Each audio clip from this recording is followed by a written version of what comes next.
du système colonial, mais international, que le christianisme. Et enfin, a placé au monde un nouvel ordre mondial.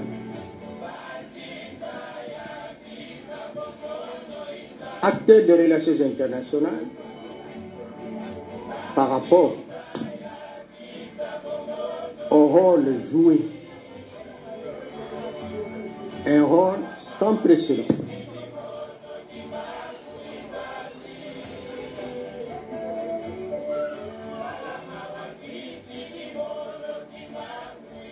Mais pourquoi il est acteur international, les relations internationales? Cette question, on me la pose souvent. En quoi il est? C'est simple, c'est parce que ces messages,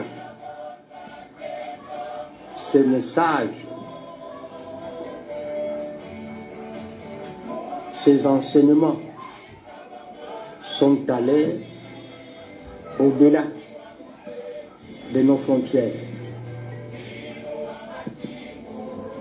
Formule sa question. Mais en quoi il est spécial? Il est spécial parce que ce qu'il a fait, personne ne l'a fait. À moins que tu sois Jésus-Christ. Et pas n'importe quel Jésus-Christ de Nazareth, oui. C'est là que nous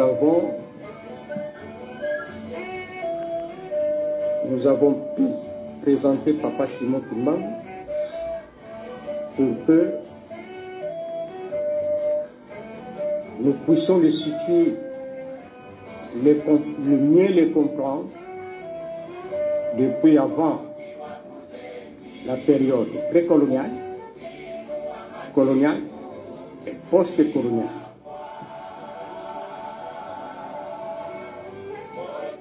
Merci, monsieur le journaliste. Ok. Alors, nous allons continuer avec Télé Congo, cette fois-ci, avec nos amis de Studio 210. Alors, nous invitons Monsieur Jazz à venir poser ses questions.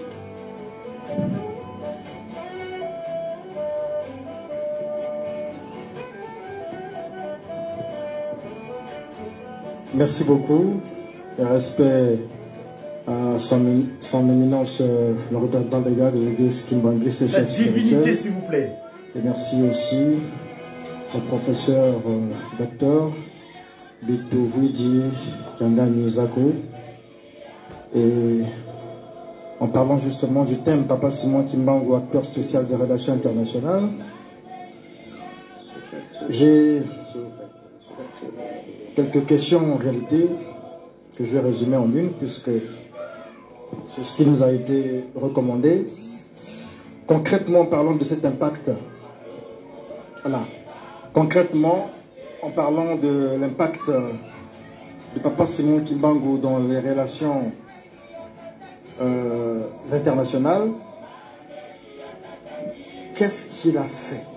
Quel est cet impact-là lorsqu'on sait que c'est Victor Schœlcher qui est à la base de la décolonisation en Afrique, lorsqu'on sait que c'est Martin Luther King, Rosa Parks qui ont été à la base de la fin de la ségrégation raciale aux États-Unis, par exemple, mais à la fois aujourd'hui, on nous parle aussi du néocolonialisme. C'est-à-dire qu'on parle des États africains, sont encore enchaînés, etc. Et jusque-là, moi, je ne comprends pas le rôle que Papa Simon Kimbangu a joué dans ce sens-là. Il nous a aussi été dit que, puisqu'on parle de la période coloniale ou la période pré-coloniale, que le vrai Simon Kimbangu, le vrai papa Simon Kimbangu, le vrai prophète papa Simon Kimbangu, il est de la lignée de Kimpa Vita. Et aujourd'hui, on nous dit aussi, selon l'histoire, puisque nous ne sommes pas nés à cette époque-là, que le kimbanguisme est une fabrication, une contrefaçon des Belges, des colons, par rapport à la véritable doctrine de papa Simon Kimbangu. Et lorsque je dis ceci, je me dis, lorsque je passe là, devant l'église, on écrit Église de Jésus-Christ. Voilà, donc le kimbanguisme est lié à Simon Kimbangu. Or, on nous dit que Jésus-Christ nous a été, c'est dit que c'est un produit colonial. Lorsque les missionnaires sont venus, ils sont venus avec Jésus-Christ, ils sont venus avec le christianisme. En fait, j'aimerais comprendre justement toutes ces questions, quel est le véritable apport de papa Simon Kimbangu. Merci.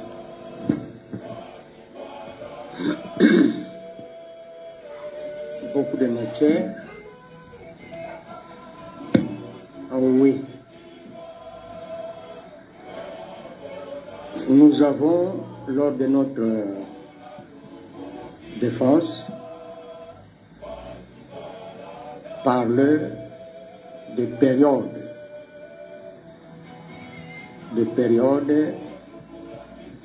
pour mieux comprendre et saisir, comme je venais de dire, le rôle, la mission, la place de papa Simon Kimbangu, son impact dans la société, selon les domaines. La période précoloniale, comme nous le savons tous, est dominée par deux faits. Le premier, c'est la traite négrière, c'est-à-dire l'homme noir transformé en marchandise.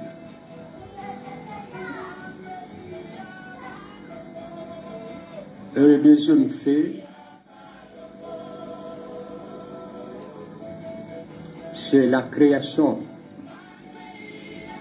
de la charte de l'impérialisme américain.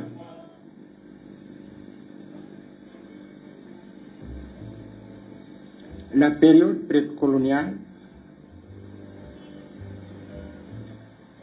par le commerce triangulaire, nous avons dit, avait déraciné l'Afrique. C'était le pillage, l'anarchie, le désordre en Afrique. L'Afrique était bafouée.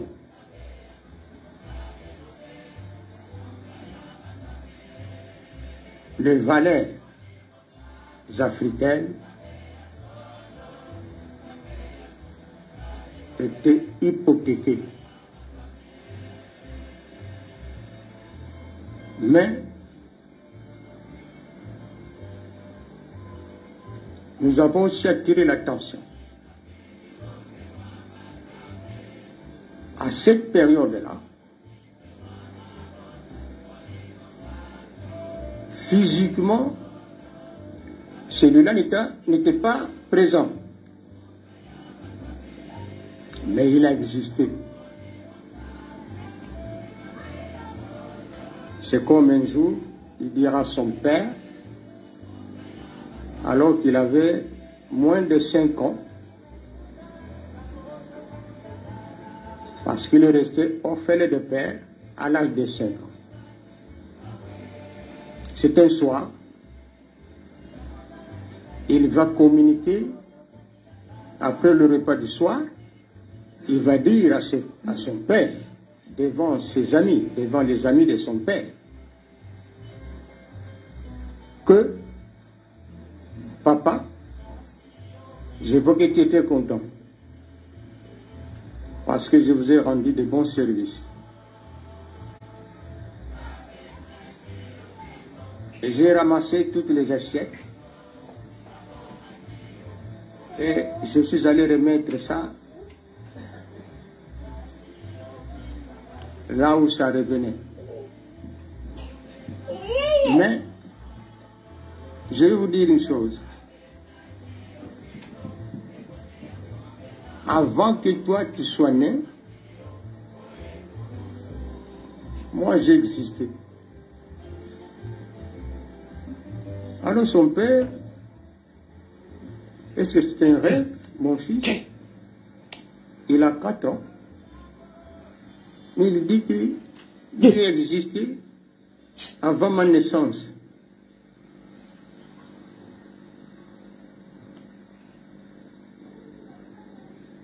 Et c'est comme cela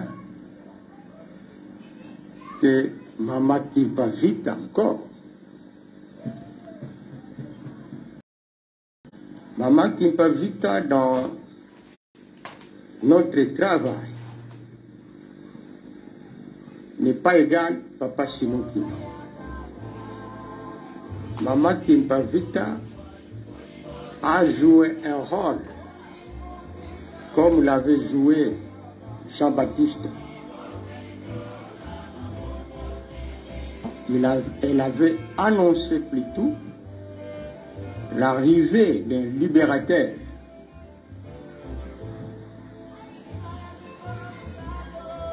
Qui sera né au nord de l'Angola,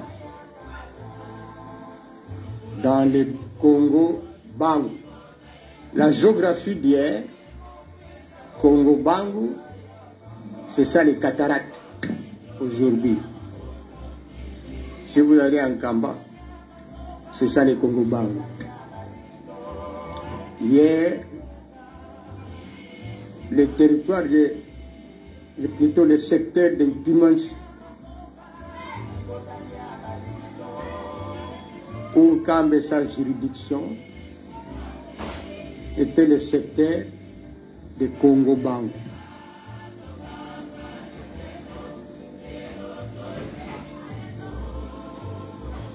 Mama Kimpa Vita, sa mission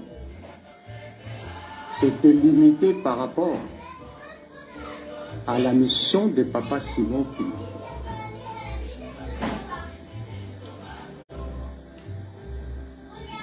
Martin Luther King, comme j'avais dit ça la fois passée,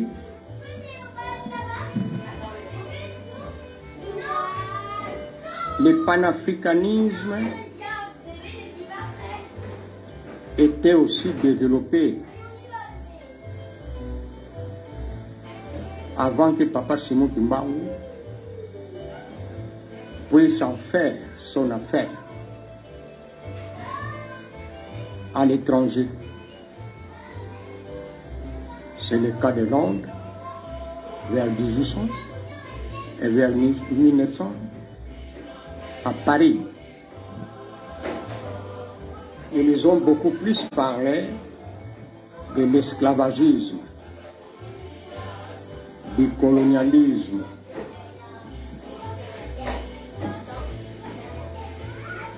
Mais un pana aliéné. Pourquoi aliéné? C'est parce que elle était gérée par des idéologies occidentales. Ils n'étaient pas libres. Tout tournait de l'esclavagisme et de la colonisation. Alors nous avons nuancé en ce sens que Papa Simon Kimpa, il a parlé de l'État, le pana, l'État d'Afrique, son Afrique. Martin Luther, sa lutte était cantonnée sur le racisme. Ce qui s'est passé aux Issa. Par contre, Papa Simon Kimpa aussi, comme je venais de le dire, a renversé a renversé, a mis en danger, c'est-à-dire la période coloniale qui est précédée par la période précoloniale,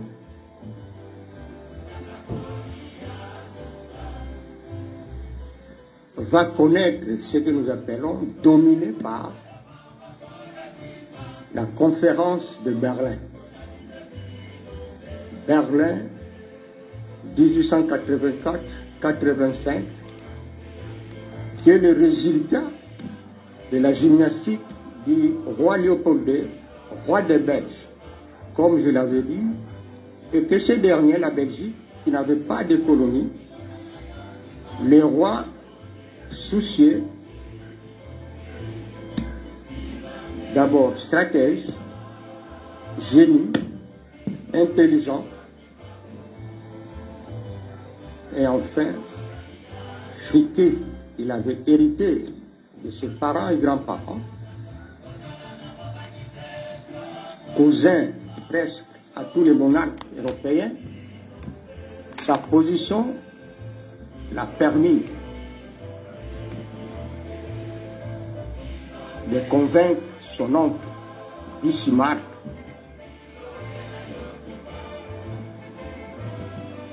qui à l'époque était un grand chancelier, puissant, charismatique. Autour de lui, l'Allemagne, comme les joue aujourd'hui, rôle qu'il a joué, comme ce que fait les Américains aujourd'hui, en Europe, le continent européen, diplomatiquement, était un pays très puissant. Il a organisé plusieurs fois des réunions et des congrès. Et finalement, il va convoquer une grande conférence historique, parce que nous en parlons jusqu'aujourd'hui.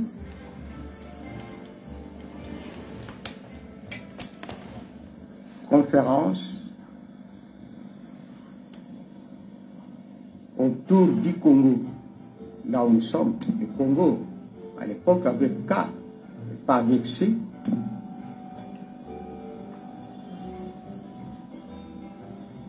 Avant que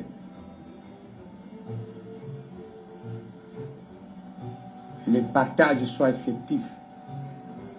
C'est-à-dire, c'est du Congo que l'Afrique doit être partagée. C'est-à-dire, il est la raison principale de ce partage. Et son aliénation, son exploitation et la domination du monde.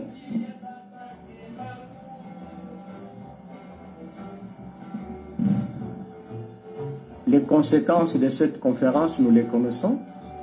Les autres, c'était la colonisation. Les autres, et lui, le roi Léopold II, c'était une affaire privée. Propriété privée du Congo, sa ferme, j'allais dire.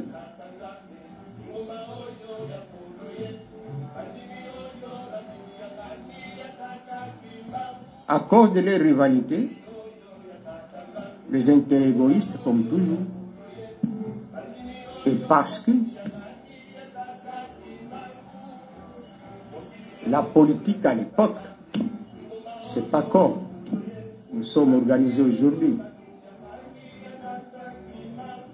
Les relations internationales d'hier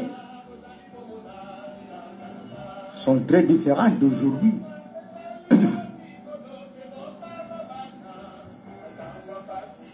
La politique des alliances, qui était la politique négative, cela a eu comme conséquence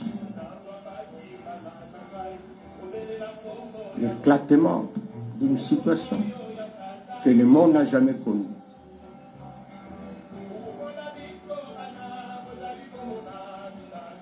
Cette conférence, qui doit être infiltrée par la charte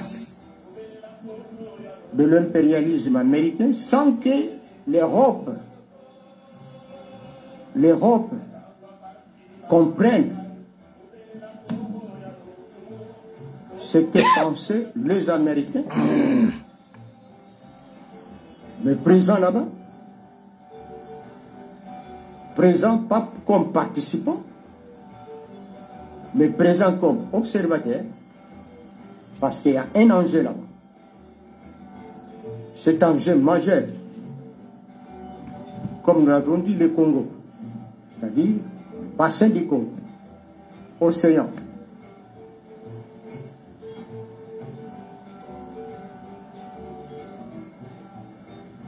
Et comme c'était le début de l'ère coloniale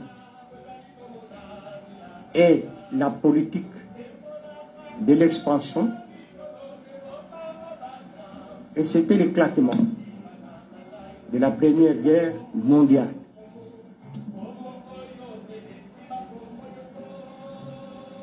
Le monde est endeuillé. Il y a de l'insécurité, il y a de l'instabilité. Même ceux-là qui sont venus coloniser, même les colonisés, pas seulement en Afrique, un peu partout. C'est la désolation. Et ça a entraîné des maladies, des épidémies. Bref, le chaos. C'est en ce moment précis. C'est en ce moment précis que va apparaître ce personnage, cet oiseau rare, Papa Simon Kimbangu, pour intervenir. Et c'est grâce à son avènement en 1921, le 6 avril,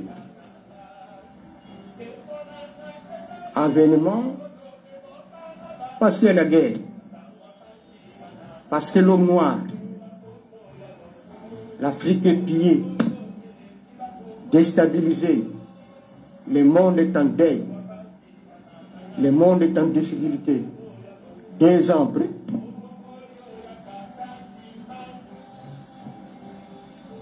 la visite de Jésus-Christ, qui n'est pas celui de Rome, comme je l'avais dit, mais de Nazareth, avec comme ordre,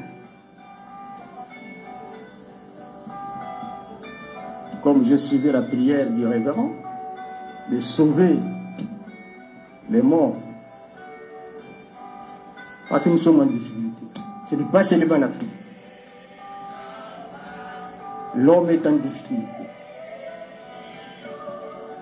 Et c'est le 6 avril, comme l'avait dit le président, son Excellence,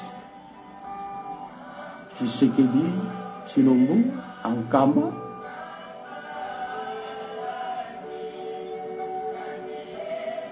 un discours longtemps attendu.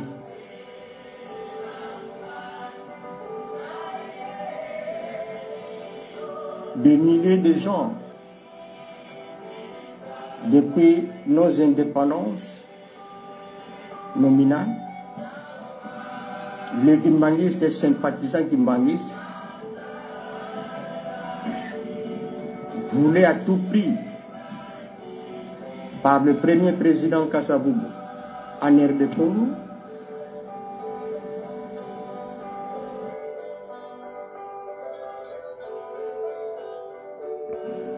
le président Laurent Désiré Kabila, le président Joseph Kabila,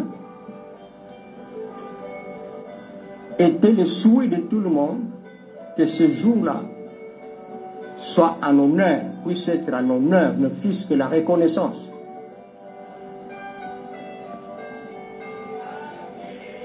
Heureusement, un siècle juste le 6 avril 2021, c'est-à-dire la date anniversaire, enfin, le président de la RD Congo officiellement déclare ce grand jour historique férié, chômé et payé en RD Congo. Je disais donc, le rôle que Papa Simon Kimbangu a joué,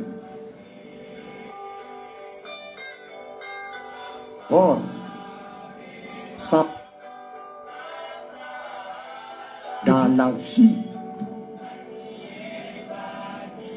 des relations internationales, dans l'histoire des relations internationales, d'autant plus que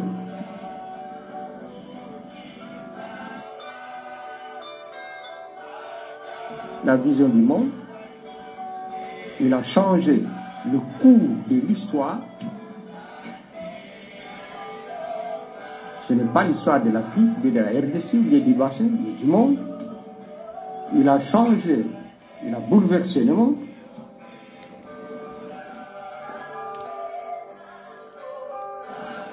C'est-à-dire, il a mis en danger les fondements, le système international, colonial.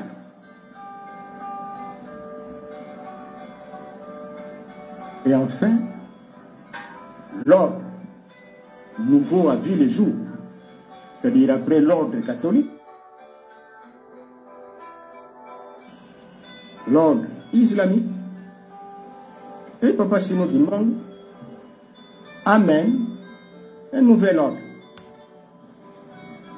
Malheureusement, Africains, Congolais, que sais-je, le monde, rien du tout. C'est cet ordre-là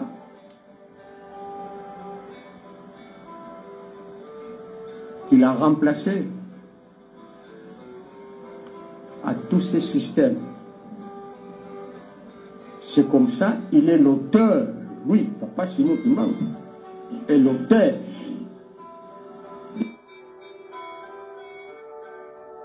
RD Congo,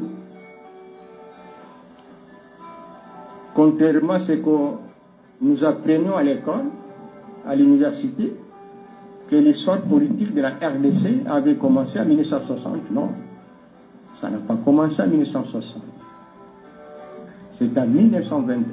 C'est lui. Et c'est ça la cause, d'ailleurs.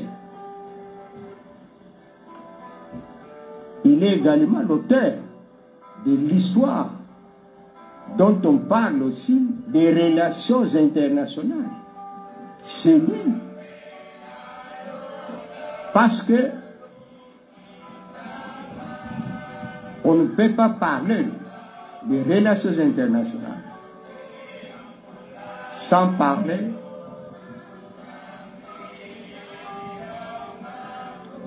de colonisation. Les relations internationales, sans parler de la décolonisation, parce que la décolonisation,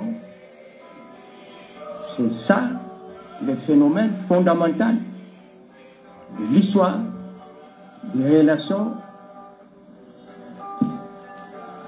S'il vous plaît, docteur, nous voyons que vous avez abordé largement la réponse à cette question. Et comme il y a je descends dans l'auditoire, on dirait. Alors, voilà. Donc, on va vous demander peut-être 1 minute. Les autres. Ok. C'est-à-dire, Papa Simon Kimbangu, il est l'auteur du panafricanisme. Il est l'auteur également, comme je venais de le dire, de la décolonisation. C'est comme ça, nous disons, je dis toujours, le rôle de Mama Kimpavita, de Martin Luther et les autres sont loin qu'a joué Papa Simon Kimbangu. Parce que lui, il a bouleversé, il a changé, il a apporté ce qui n'a jamais existé, un fondement que nous ne connaissons pas, nous ne comprenons pas. Que le kimbanguisme, comme système, vous allez me permettre 2 minutes, comme système stratégique international pour la sécurité, la stabilité et la paix au monde. Merci. Merci beaucoup. Nous passons à nos amis de Vox TV. Nous appelons les représentants de Vox TV à venir donc oui, passer et puis vous poser votre question. Vox TV.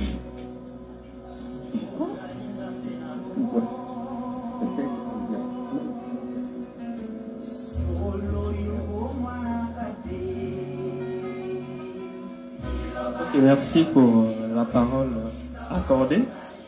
Je vais droit à la question.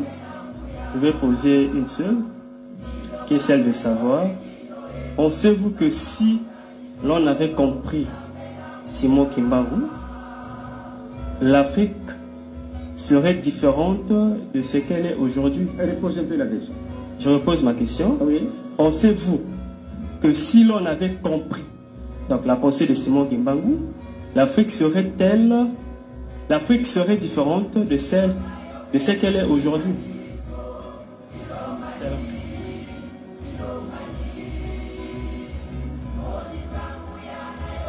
Nous sommes sous la dépendance, non? Nous sommes toujours sous la dépendance. Si on se dit indépendant, oui, on est indépendant, mais lesquelles indépendances nominales? On nous a proclamé. Ce sont des retombées de ce que je disais là. Ce sont des retombées de la période coloniale. C'est-à-dire les indépendances d'Afrique. Pas seulement l'Afrique, du monde. Ce n'est pas seulement l'Afrique. Parce que en Asie, l'Amérique latine, en Océanie, jusqu'à 1921, certains pays étaient encore sous la domination. Et ceux-là qui sont venus nous coloniser ici, là où nous sommes, ce sont des Français. De l'autre côté, l'autre rive, ce sont des Belges. Ainsi de suite, des Anglais, Allemands, que sais-je encore.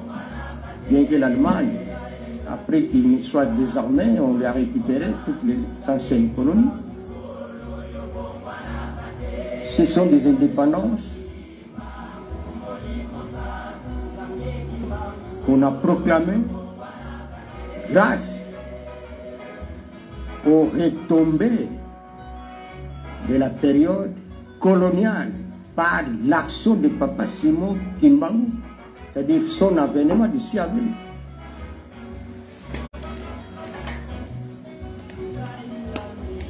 Et malheureusement, jusqu'aujourd'hui, nous continuons à suivre l'homme blanc, ceux-là qui nous ont colonisés. Parce que ces indépendances étaient nominales. Et les États que nous avons aujourd'hui, ce sont des États importés. Tous les premiers politiciens à l'époque qui sont allés vers les anciennes métropoles pour négocier ces indépendances, malheureusement, ils étaient tous des peuples colonisés, c'est-à-dire des esclaves, devant leurs maîtres. Ils ne pouvaient rien dire, sinon accepter les conditions. Et c'est comme ça qu'ils vont rentrer dans leur pays avec des instructions, des structures, des constitutions qui n'ont rien à voir avec nos pays. Et aujourd'hui, après les postes coloniales, c'est la néocolonisation. C'est-à-dire, nous n'avons pas des États libres. Ce ne sont pas des États comme nous le croyons, comme nous le pensons. Ce sont des États importés qui n'ont ni histoire. Sinon, où est l'histoire de ces États? Où est l'histoire de cette Afrique? Au moment où l'ex-président Sarkozy jusqu'à nier l'Afrique, que l'Afrique n'a pas d'histoire. Est-ce que vous comprenez? Vous comprenez? Beaucoup n'ont cru que peut-être pour qu'il a dit ça. Mais non, il a dit quelque chose de très important. C'est parce que pendant la vague des indépendances, tous sont rentrés à attendre la proclamation de ces indépendances. Mais ce sont des indépendances sans histoire, sans conviction et sans légitimité. Et c'est comme ça que les nouveaux États, ces États-là, en relations internationales, dans les relations internationales, continuent à souffrir. Nos gouvernements, nos chefs d'État, quand ils vont dans des rencontres internationales,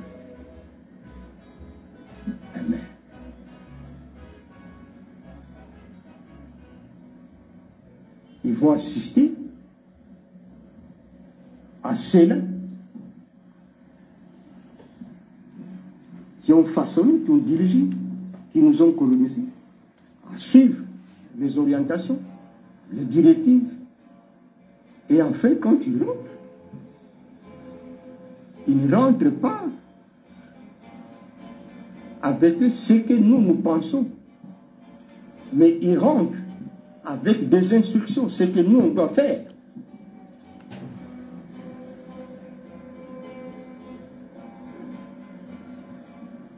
Alors, la différence est simple.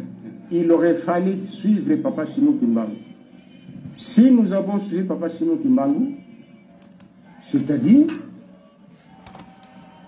nous n'allions pas nous asseoir ou asseoir nos États, nos indépendances à l'ancien fondement, comme je l'ai dit. Dans mon travail, dernièrement, j'avais dit qu'il y a deux discours. Il y a le discours colonial qui est parti de l'Occident et le discours de la décolonisation qui est parti de l'Afrique, et plus précisément en Kamba. Ce discours n'a jamais été lu ailleurs. Tout la décolonisation a vu le jour en Kamba le 6 avril. Et c'est pour cela qu'il a été arrêté, parce que c'était un homme dangereux. Et au fait, c'est quoi? Mais c'est parce qu'il a écarté leur fondement, qui est le christianisme. Parce que c'est le christianisme, c'est par le christianisme qu'on nous a attrapés. C'est par la religion. C'est le pilier central de la colonisation. C'est le C central. C'est christianisme, c'est civilisation et c'est commerce. C'est ces systèmes-là. C'est comme ça que j'avais dit que c'est Jésus-Christ de Rome est différent de son Jésus-Christ, lui, Papa Simon Kimbangu. Et j'avais dit qu'il n'avait pas reçu la paix. Mais la visite, et j'avais dit tout que soyons curieux d'arriver chez le chef spirituel, poser la question, Papa Simon Kimbangu Kiangani, lui s'appelle Simon Kimbangu. Kiangani, c'est parce que c'est l'authenticité à l'époque du président Mobutu. Montrez-nous là où votre grand-père parlait de Jésus-Christ, il va vous le montrer.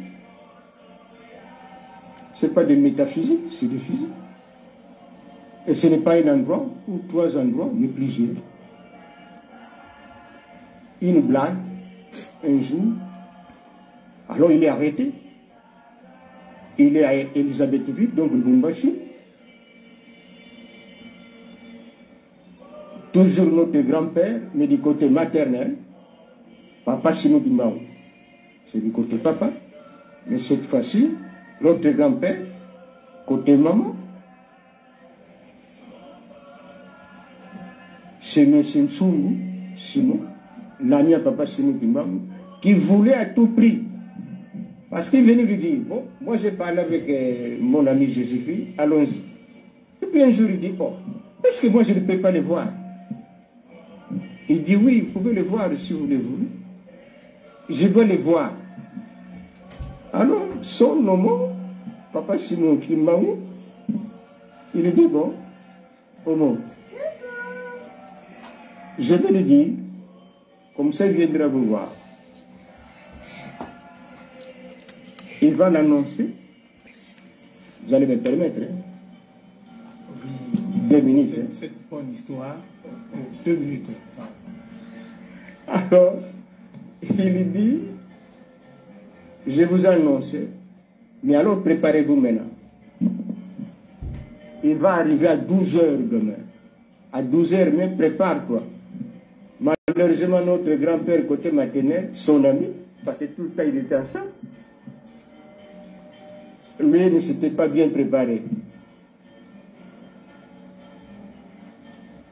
Mais posez-vous la question, c'est une préparation. Et il est 12 heures. Hein? Maintenant, Jésus-Christ arrive. Il n'a pas supporté la lumière. Il est tombé, il est mort. On l'amène à l'hôpital, il est déjà mort.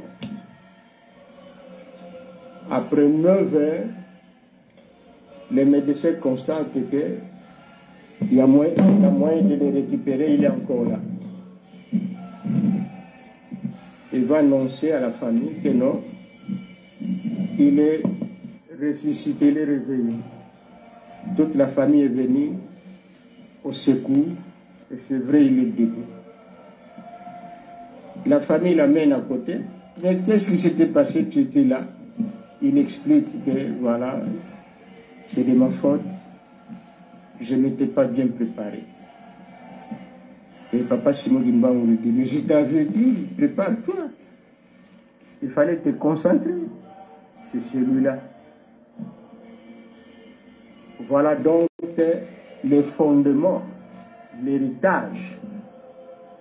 C'est que l'homme noir a. Il avait parlé chez eux, chez les Juifs, pour la première fois. Et il est venu parler chez vous ici, en Kamba, en Afrique. Merci beaucoup. Merci. Nous continuons cette fois-ci avec la Radio Congo. Et la guerre TV se prépare.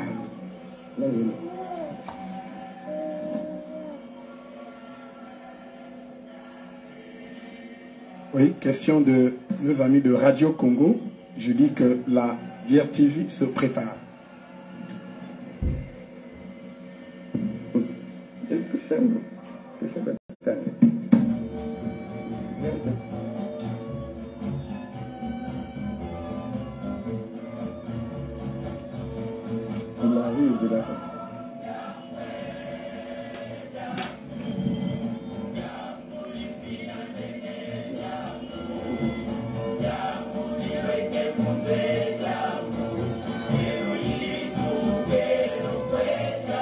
Je peux aller, je crois.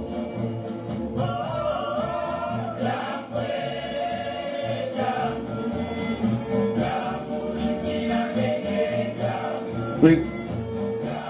Merci, docteur. J'avais en réalité 2 questions, mais un des collègues qui apparemment était dans mes pensées, il a posé presque la même question. Et je vais poser la seconde. Alors, vous parlez, vous avez dans votre thèse, vous parlez des Jésus, donc qui sont 2, dont l'un est le colonisateur. Alors, je vais poser cette petite question. Pourquoi le colonisateur a choisi la voix de l'Église. Pourquoi pour lui, l'Église était le meilleur moyen pour imposer son système en Afrique? Mettez les mots comme ça. Oui, je disais tout à l'heure, je disais tout à l'heure que pourquoi pour le colonisateur, l'Église, donc la religion, était donc le meilleur moyen pour imposer son système en Afrique.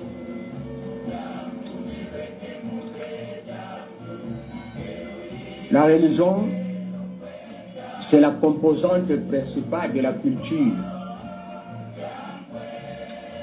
Si vous voulez parler de la culture, la culture. La religion est une culture. Et c'est la principale composante de cette culture-là.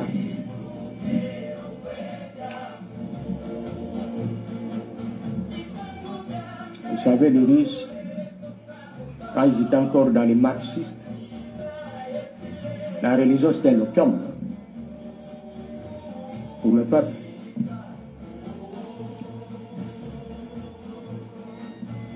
La religion catholique était devenue l'instrument de la conquête. Parce que par la religion, vous savez, nos États souffrent aujourd'hui. Nos États souffrent aujourd'hui parce que nous n'avons pas des héros.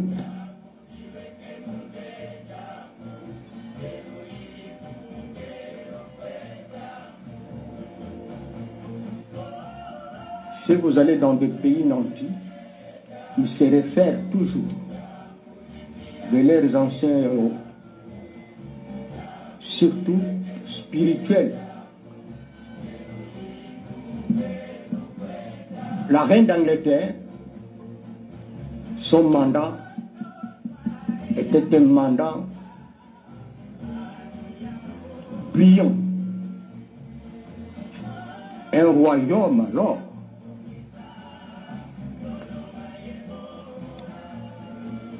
qui a rayonné le monde. L'Angleterre est une puissance, une grande puissance. Mais ce royaume, si la reine a pu se maintenir, diriger, mais le secret c'est la religion. La réussite de ce royaume, mais c'est la religion. Vous avez suivi tous, lors de son discours d'investiture, le roi d'Angleterre, Charles, n'a pas hésité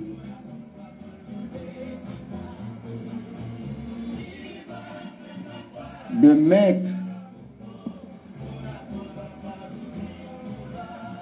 de placer l'église anglicane au centre de leur royaume.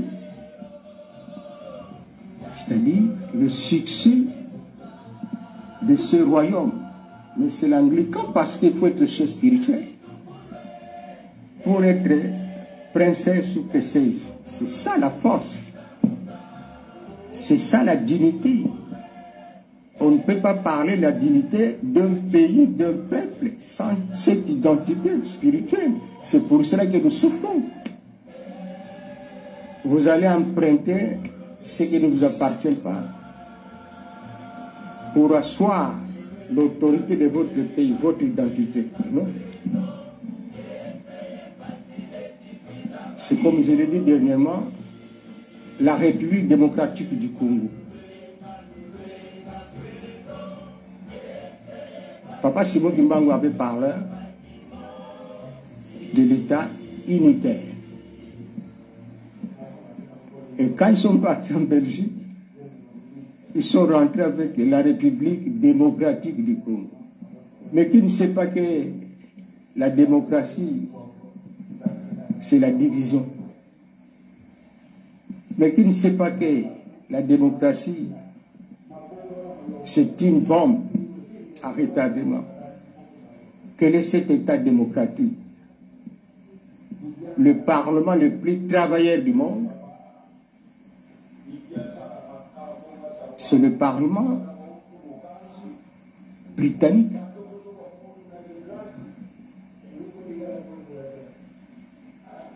Ils ne sont pas démocratiques. Même ceux qui se déclarent démocratiques, est-ce qu'ils le sont? Non. Mais pourquoi, aux années 90, on doit imposer des conférences nationales souveraines dans tous les pays d'Afrique, sinon du monde? N'est-ce pas, pour avoir le contrôle? Donc, bref, je disais, je fais trop de tours d'horizon. Donc, je disais donc, ouais, allez-y. Oui, je finissais quand même l'idée. Il y a une réaction ici, et puis on va la soumettre. Mais vous m'avez interrompu l'enchaînement d'idées. N'est-ce pas, l'enchaînement d'idées? Moi, je suis très content parce que je suis en face. C'est pour... Ils veulent connaître Papa Simon Kimbangu. Les États qui souffrent sont les États. N'est-ce pas?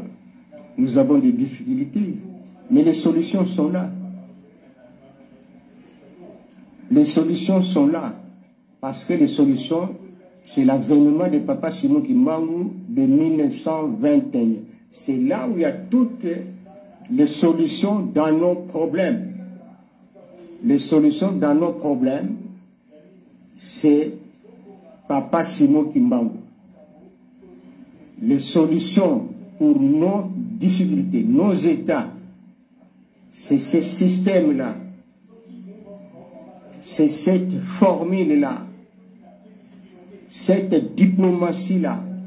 Ces relations internationales-là dont lui, il est l'auteur, votre grand-père.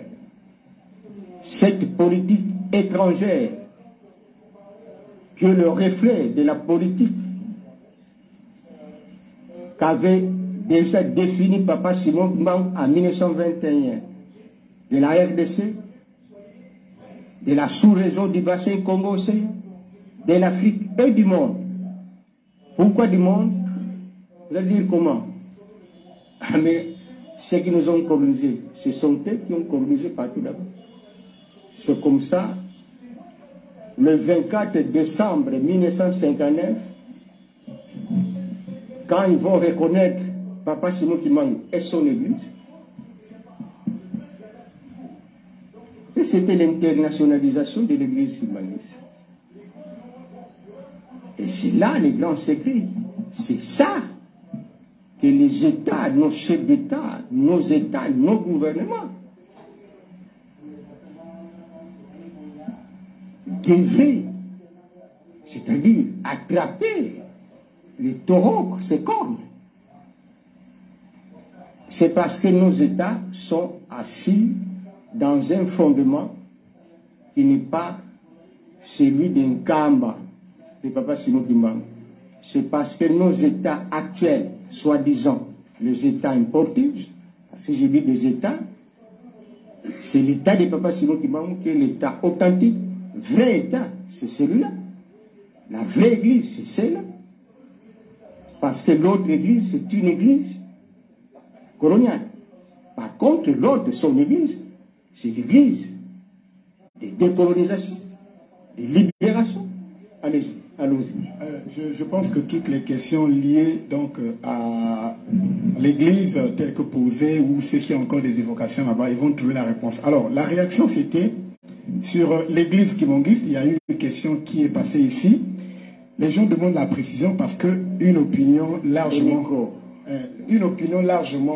répandue pense que l'Église kimbanguiste, ou bien fait penser que l'Église kimbanguiste serait une arme que les Belges avaient utilisée. Alors, on demande la précision. Reprenez la question que tout le monde peut suivre. Oui. selon l'église kimbangiste, selon... Oui, selon certaines langues, l'église kimangiste, c'est une arme que les Belges avaient utilisée.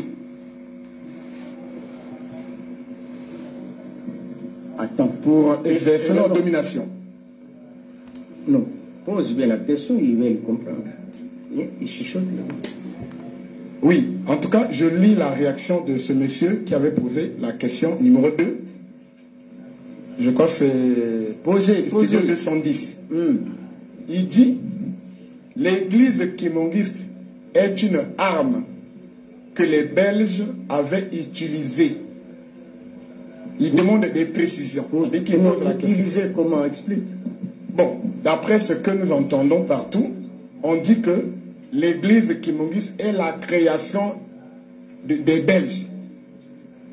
Alors que nous savons que l'église kimongiste est née depuis le 6 avril, comme vous l'avez dit, depuis 1921. Mais ils confondent la reconnaissance officielle qui a eu lieu le 24 décembre 1959. Et ils pensent que c'est en ce moment-là que l'église kimongiste avait été créée et que ce serait peut-être sous l'impulsion des Belges. Donc ce sont eux les auteurs de l'église kimongiste. Voilà. Il faut les aider, sont sous-informés. L'église de Jésus-Christ sur la terre, par son envoyé, c'est Papa Simon Kimbangu, a vu les jours, a été fondée en Kamba le 6 avril 1921. La réponse est toute simple. Il s'agit de savoir qu'est-ce que l'église. Parce que les gens confondent la reconnaissance officielle qui a eu lieu le 24. Mais plutôt l'arme là. Voilà. Permettez. Arme. Arme. Pourquoi arme? Bon. Je crois que... Parce que comme instrument pour exercer la domination. C'est lui qui a posé la question là? Oui, je crois qu'il est sorti. Hein. Il est déjà parti, bon, voilà. Malheureusement. Voilà. J'allais dire, les Belges n'ont pas créé une arme pour l'église kimbanguiste.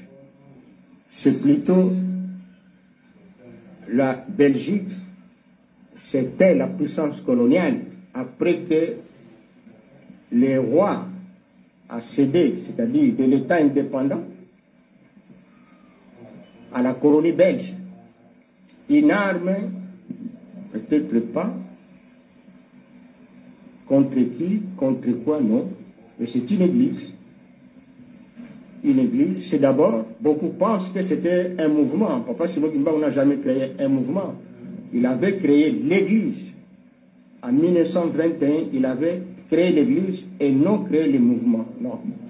Ça, c'est l'homme blanc qui a voulu, qui a mal compris Papa Simon Kimbangu.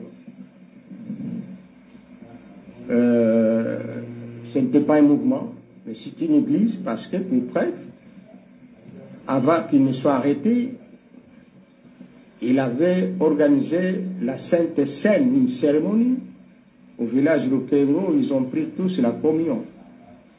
C'était déjà organisé. Et c'est comme ça qu'on doit reconnaître cette église en 1959. C'est dire donc, les Belges ont reconnu Papa Simon Kimbangu à 59. Par contre, ici, les Français l'ont reconnu avant les Belges. C'est dire que c'était une église, une arme. Peut-être c'est l'Occident qui voulait utiliser ça comme arme pour faire quoi, je ne sais pas. Merci beaucoup. Alors, j'appelais les amis de Diab TV pour la série de leurs questions.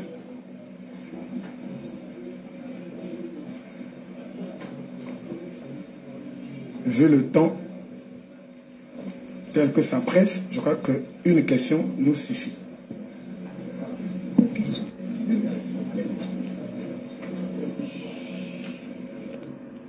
Merci Papa Simon, merci Papa Zako. J'avais deux questions. Ok. Il ne faut pas les interrompre. On est là. La première question, vous avez cité la période coloniale comme un moment de pillage et de désolation. Mais actuellement... Quoi? La période? Vous avez cité que la période coloniale comme un moment de pillage et de désolation. Non. Ça, c'est le système maintenant. La période précoloniale, c'est là qu'on parle de l'anarchie, le désordre, le pillage. La période coloniale, ça devient un système. Ok, là, il n'y a pas de pillage, au sens vrai du terme.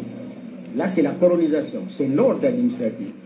Allons-y. Mais actuellement, avec l'exploitation et le pillage des matières premières par les Occidentaux, l'immigration volontaire des Africains vers l'Occident, ne pensez-vous pas que l'Afrique est toujours sous une forme d'esclavagisme?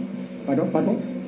Ne pensez-vous pas que l'Afrique est toujours sous une forme d'esclavagisme? Sous quoi? Sous une forme d'esclavagisme.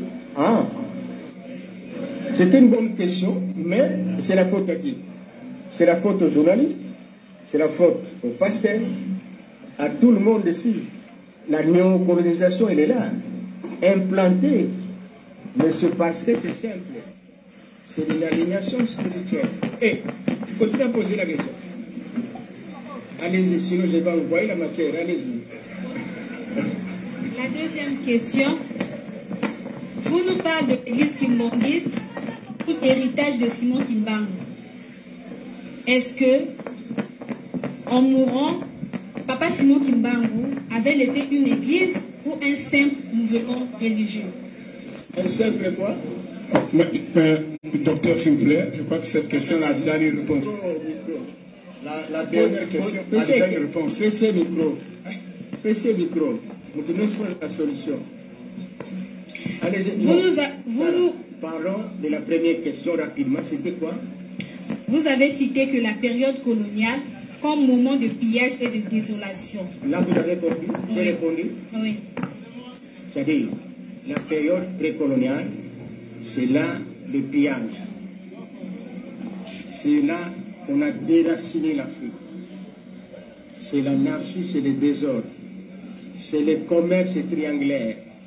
Donc l'homme devient une marchandise. Et enfin, c'est la période où a vu le jour ce que nous appelons la charte de l'impérialisme américain, qui fait que nous puissions entrer dans le cycle infernal.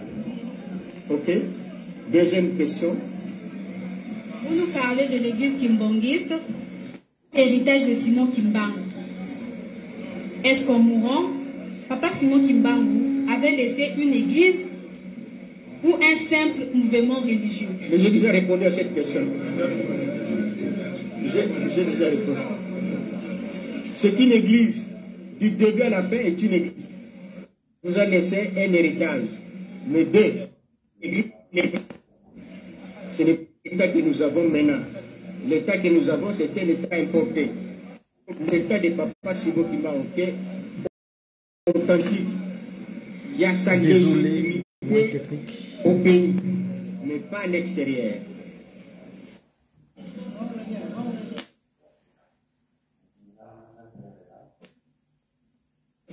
Nos amis de ACI sont là. Agence Congolaise d'Information. S'ils sont là, ils passent ici pour poser leurs questions. Bien, alors, web.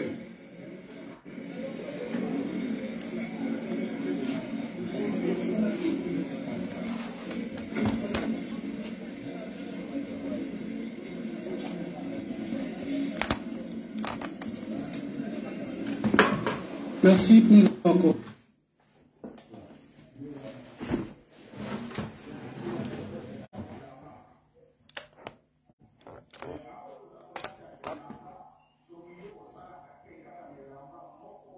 Désolé, c'est les moyens techniques que nous avons pour l'instant qui nous font défaut.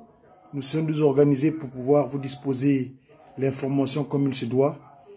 Toutefois, que Tata Simon Kimbangu, Kangani, le Saint-Esprit nous aide.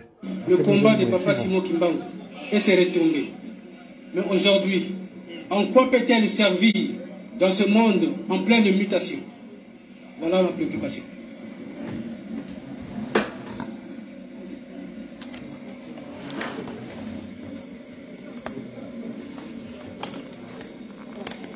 le combat de Papa Simon Kimbangu, le monde en pleine mutation, c'est ça la difficulté du monde. Quelle mutation? Quel type de mutation? Nous allons vers le chaos. Nous allons vers un chaos tous. Voilà ceux-là qui nous ont colonisés. Ceux qui nous ont colonisés, aujourd'hui, sont en train d'être colonisés. Les Français, les Belges, les Anglais, que sais-je, ce sont des porteurs de sacs, des sacoches des autres, des Américains. Et on est en train d'être sombré. Et le monde est en difficulté, une mutation négative. Et c'est la destruction massive. Nous sommes partis de l'ordre. Premier, aujourd'hui, nous avons un ordre nucléaire, qui est l'ordre de destruction massive. Et l'arme thermonucléaire aujourd'hui, parce que les Américains l'ont créé, les Russes l'ont créé. Tous nous avons suivi le président Macron regretter qu'ils étaient à la fin et que l'Occident était à la fin de leur hégémonie. Cette mutation qui n'est pas positive nous amènera où? Mais c'est parce que le fondement dont on parle ici, qui est parti du christianisme, est un fondement qui a été déjà remplacé par d'autres fondements, comme l'autre précédente question. Est-ce que si nous avons suivi Papa Simon Kimbangu? Mais oui, si nous l'avons accompagné, si nous l'avons compris, si nous l'avons suivi, on n'allait pas connaître ce qu'on est en train de connaître aujourd'hui, parce que le Jésus-Christ là de Rome qui a sillonné le monde, parce que le même Jésus-Christ qui est venu ici, de Rome, avant d'arriver ici, parce que l'Afrique c'est le dernier continent, il était d'abord ailleurs, en Europe, en Amérique, partout dans le monde. Ils ont aussi fait asseoir les fondements. Et ils sont venus ici, nous sommes les derniers. Et c'est ces fondements qui terrorisent. Cette mutation-là est une mutation qui amène le monde dans un cycle infernal où nous sommes tous bloqués par un caca difficile. Le président Poutine aujourd'hui malmène leurs collègues États-Unis d'Amérique. Je me suis toujours dit, mais qu'est-ce qu'ils font en Ukraine, ces Occidentaux? Parce que l'Ukraine ne leur appartient pas. Ça appartient aux autres. Ils sont allés faire quoi là-bas? Ah, c'est simple. Mais c'est parce que, après, parce qu'ils n'ont pas compris Papa Simon Kimbangu, qui avait amené des solutions, qui avait amené les Nations Unies. Parce que les Nations Unies que nous avons aujourd'hui, quand nous défilons à New York, mais ça vit le jour en Kamba, 1921, et tout le monde sait, même ceux-là qui n'ont pas étudié, ils chantent. Papa Simon Kimbangu avait invité les nations du monde entier, après la Première Guerre mondiale, il avait invité toutes les nations du monde entier de venir en Kamba, monter sur la colline d'Nkamba, pour glorifier Jésus-Christ de Nazareth, pour des solutions. Et depuis lors, Nkamba a été retenu, depuis 21 comme nouveau centre d'attraction du monde. Si vous allez en Nkamba aujourd'hui, vous trouverez toutes les races, toutes les nations. J'ai toujours regretté, quand nous étions jeunes avec le chef spirituel, on parlait l'anglais. C'est parce que, en 1960, 61, 62, les professeurs qui étaient en Kamba, c'était tous des professeurs anglais, plutôt américains, qui nous parlaient en anglais, et nous parlaient l'anglais. Marc Sommer, Ken, Merlin, et ils étaient là. Il n'y avait pas de courant, il n'y avait pas d'eau, mais les Américains étaient là, beaucoup. Les Français, les Belges. C'est-à-dire qu'ils avaient compris. Et que ça, c'est le nouveau fondement. Ils avaient compris que cette base, c'est une bonne base, c'est un fondement nouveau. Un blanc suivait moi après avoir arrêté, malmené 30 ans de prison ferme. Pour avoir bien fait. Mais alors, les reconnaître et les prendre, à prendre encore son corps, ramener ça. Et le village d'autrui, c'est un village. Le Kaba hier, c'était un village. Mais les Blancs se sont arrangés pour qu'un Kaba devienne le siège international de l'église de Papa Simon Kimbangu.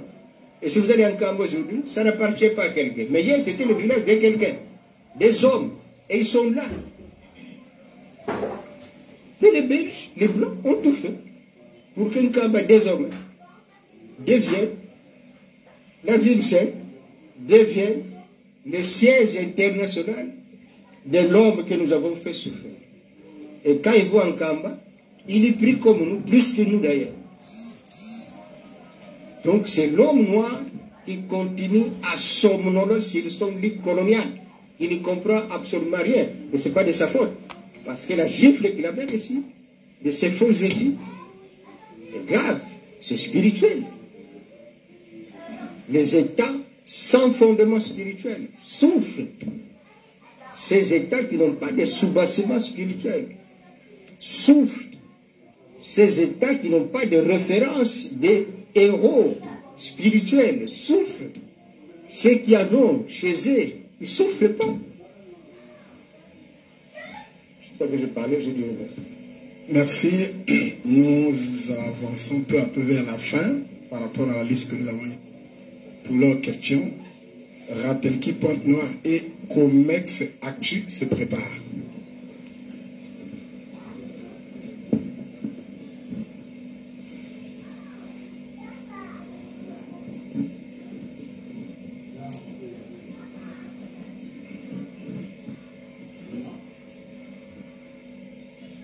Merci Papa Zako. Nous avons prévu 2 questions. Je ne sais pas si nous sommes autorisés à poser 2 questions. Je suis à votre disposition. Merci Papa. La première question. Dans l'extrait de votre conférence que nous avons suivi dernièrement, vous avez parlé longuement du bassin du Congo. Et nous avons compris ceci. Pour dominer l'Afrique et le monde, les Blancs se sont servis du bassin du Congo, comme vous venez donc de le signifier tout à l'heure. Donc les Blancs se sont servis du bassin du Congo. Et Papa Simon Kimbangu... Pose bien la question. Je reprends. Pour dominer l'Afrique, les Blancs se sont servis du bassin du Congo. Et pour libérer l'Afrique, Papa Simon Kimbangu a axé plutôt son action sur le même espace géographique. Mais ma question est celle-ci. Quels sont les enjeux politico-économiques et spirituels de cet espace géographique? Ça, c'est la première question. La deuxième question. Vous avez présenté Papa Simon Kimbangu comme acteur spécial des relations internationales. Doit-on prendre cela comme une simple information ou il y a un autre travail à faire? Si oui, lequel? J'en ai terminé, merci.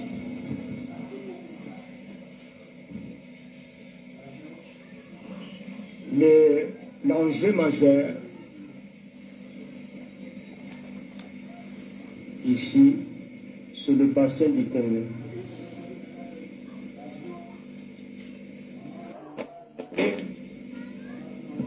Avec l'information exacte du Congo, Ce n'est pas Congo avec ses cas.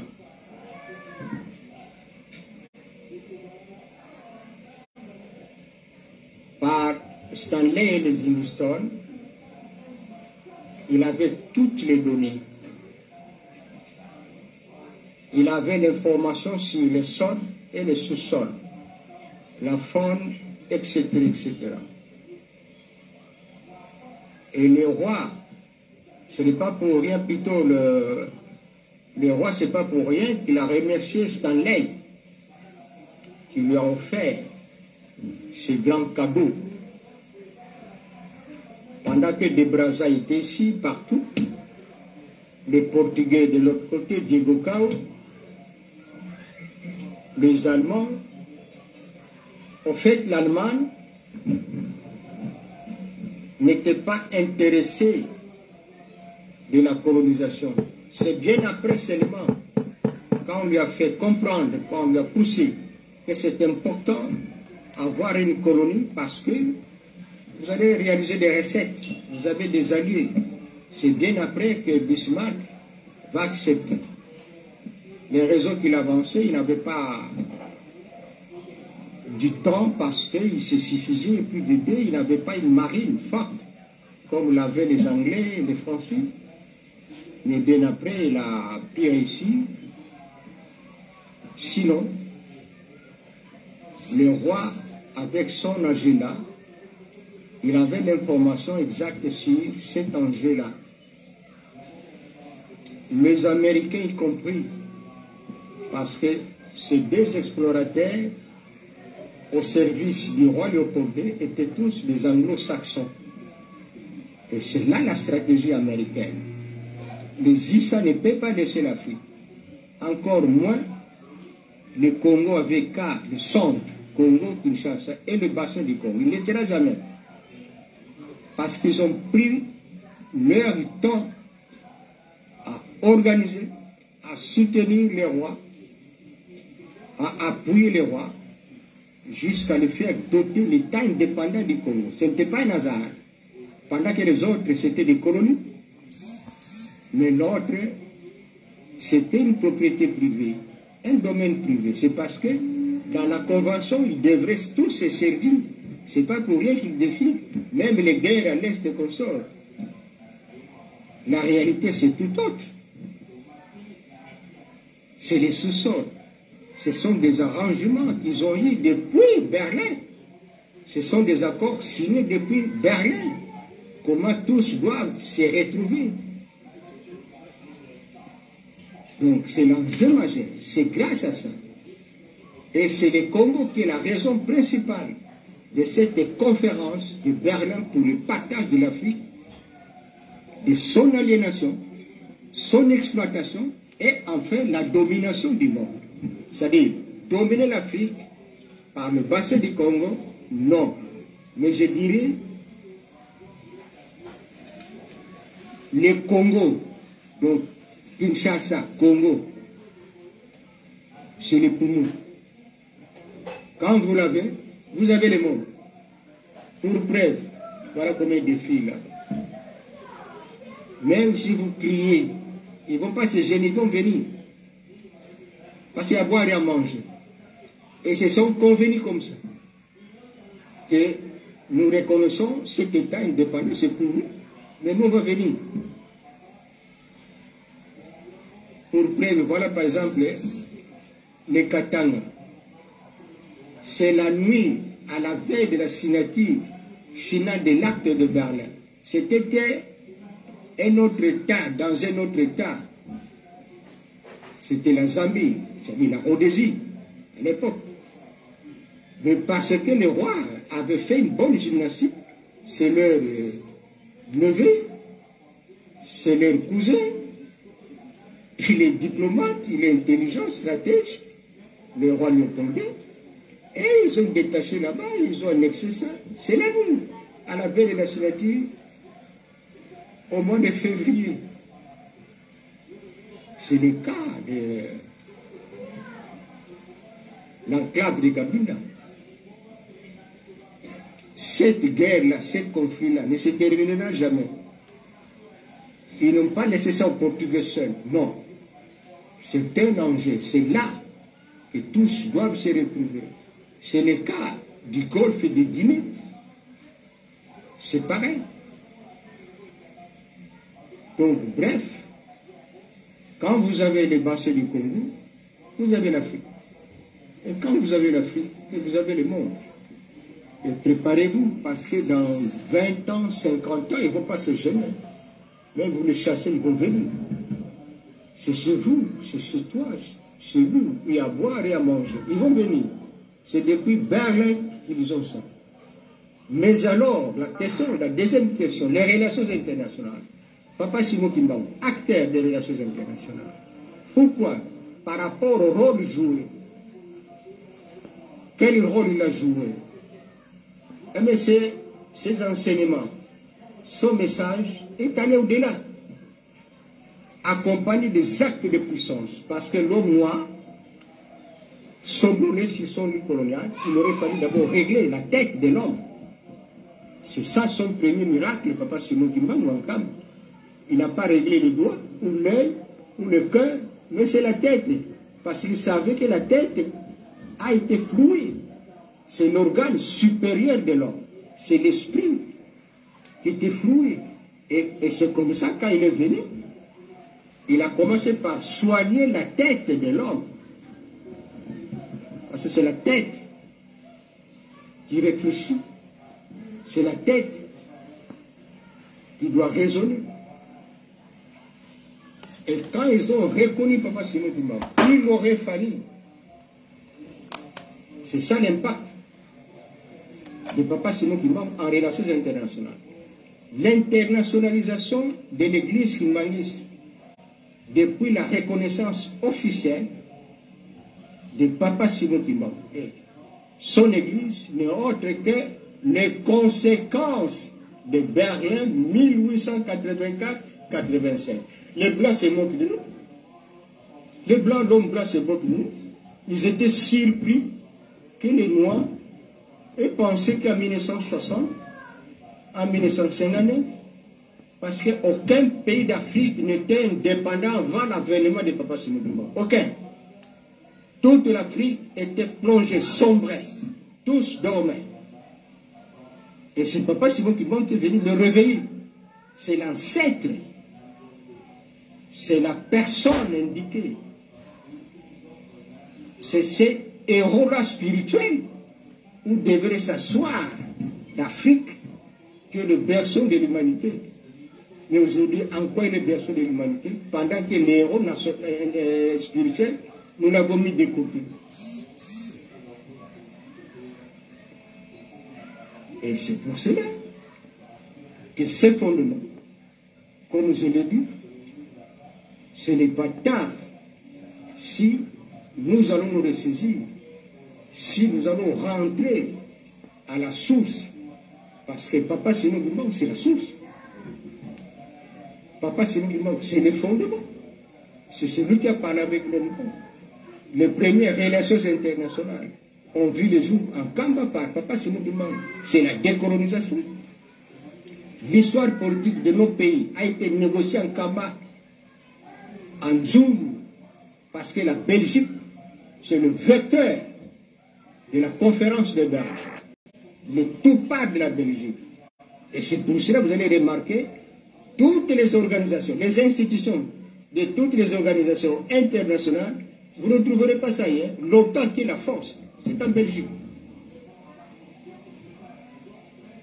Tout qui a trait à l'organisation internationale, européenne, leur siège, leur bureau, c'est en Belgique. Un petit pays, mais géostratégique et géopolitique. C'est donc dire que tout ce que nous avons besoin est dans Papa Simon Kimbangu. Donc quand nous avons Papa Simon Kimbangu, vous avez le monde. Quand vous avez Papa Simon Kimbangu, mais vous allez négocier avec l'Occident. Quel est ce président africain qui va aller négocier égal? Personne. Il y a que Papa Simon Kimbangu peut le faire parce qu'il a fait ça. les rapports de force. 4 alors systèmes coloniaux en face d'un système. Le système colonial belge, le système colonial européen, le système colonial de la charte de l'impérialisme et le système colonial international. Et lui seul, par la parole, il a ébranlé le système, tous les autres systèmes, et ils l'ont accepté, et ils l'ont reconnu. Et il pensait qu'en 1950, 60, 40, ils allaient faire allusion à Papa Simon Kimbangu, parce qu'ils ont trouvé l'homme de paix. Comme nous l'avons dit dans notre thème, Papa Simon Kimbangu, acteur spécial des relations internationales, sa vision, sa mission et sa philosophie de libération pour la paix au monde. Ils le savent. Et c'est ça la victoire de l'Église kimbanguiste. Et c'est ça l'espoir de l'Église et du monde. Quand on parle du kimbanguisme, peut-être les autres ne parlent pas comme étant un slogan, mais c'est ça le kimbanguisme. Mais c'est ça l'espoir du monde. En dehors de ça, quel fondement? Comme l'a dit le président Macron dernièrement, il y a en 2016 ou 2017, parce qu'ils sont bloqués. Il n'a pas hésité de prendre la parole tout haut devant ses collègues et qu'il faut refonder l'Europe. Mais vous allez refonder ça avec quel élément? Parce que l'Europe est fondée par le christianisme. Mais comment refonder ça encore? Avec quel élément? Quoi par exemple? Avec les guerres, les conflits armés? Rien. Par contre, ils savent que celui qui a refondé, c'est pas Simon Kimbangu. C'est comme ça, le président de Gaulle, plutôt le général de Gaulle, en 1944, ici à Brazzaville, il n'a pas hésité de parler de la décolonisation, comme l'avait dit Papa Simon Kimbangu en 1921. Et en 1940-45, après une guerre monstre provoquée par les États-Unis d'Amérique, parce que l'Allemagne allait sans précision, et les Américains, pour contrôler l'Europe et contrôler le monde, ils ont provoqué la Seconde Guerre mondiale. Et en 1945, ils ont reconquis l'Europe, alors qu'ils étaient des observateurs. Mais cette fois-ci, ils ont l'Europe, et puis ils ont le monde. Et c'est à Yalta, en Crimée, là où se trouve la guerre, aujourd'hui en Ukraine, qui est une province, chez les autres, où se redessine encore cette affaire. Je dis et je remercie. Merci, docteur. En tout cas, quand j'ai regardé l'heure, nous allons vers 22h. On est déjà à 21h30 minutes. De grâce, on va demander l'indulgence des autres organes. Je sais que j'avais programmé Commerce Actu. Vous pouvez passer pour une question. Et puis Radio Liberté. Et on termine par là. Ah bon, ceux des dépêches sont arrivés. On va voir. Si on peut faire ça en moins de 6 minutes, ça peut arranger les choses. Alors, Comex Actu. Merci beaucoup pour la parole au docteur Ozako. La question est la suivante. Dans votre travail, vous parlez des Papa Simon Kimbangu, notre ancêtre religieux, mais en les présentant scientifiquement.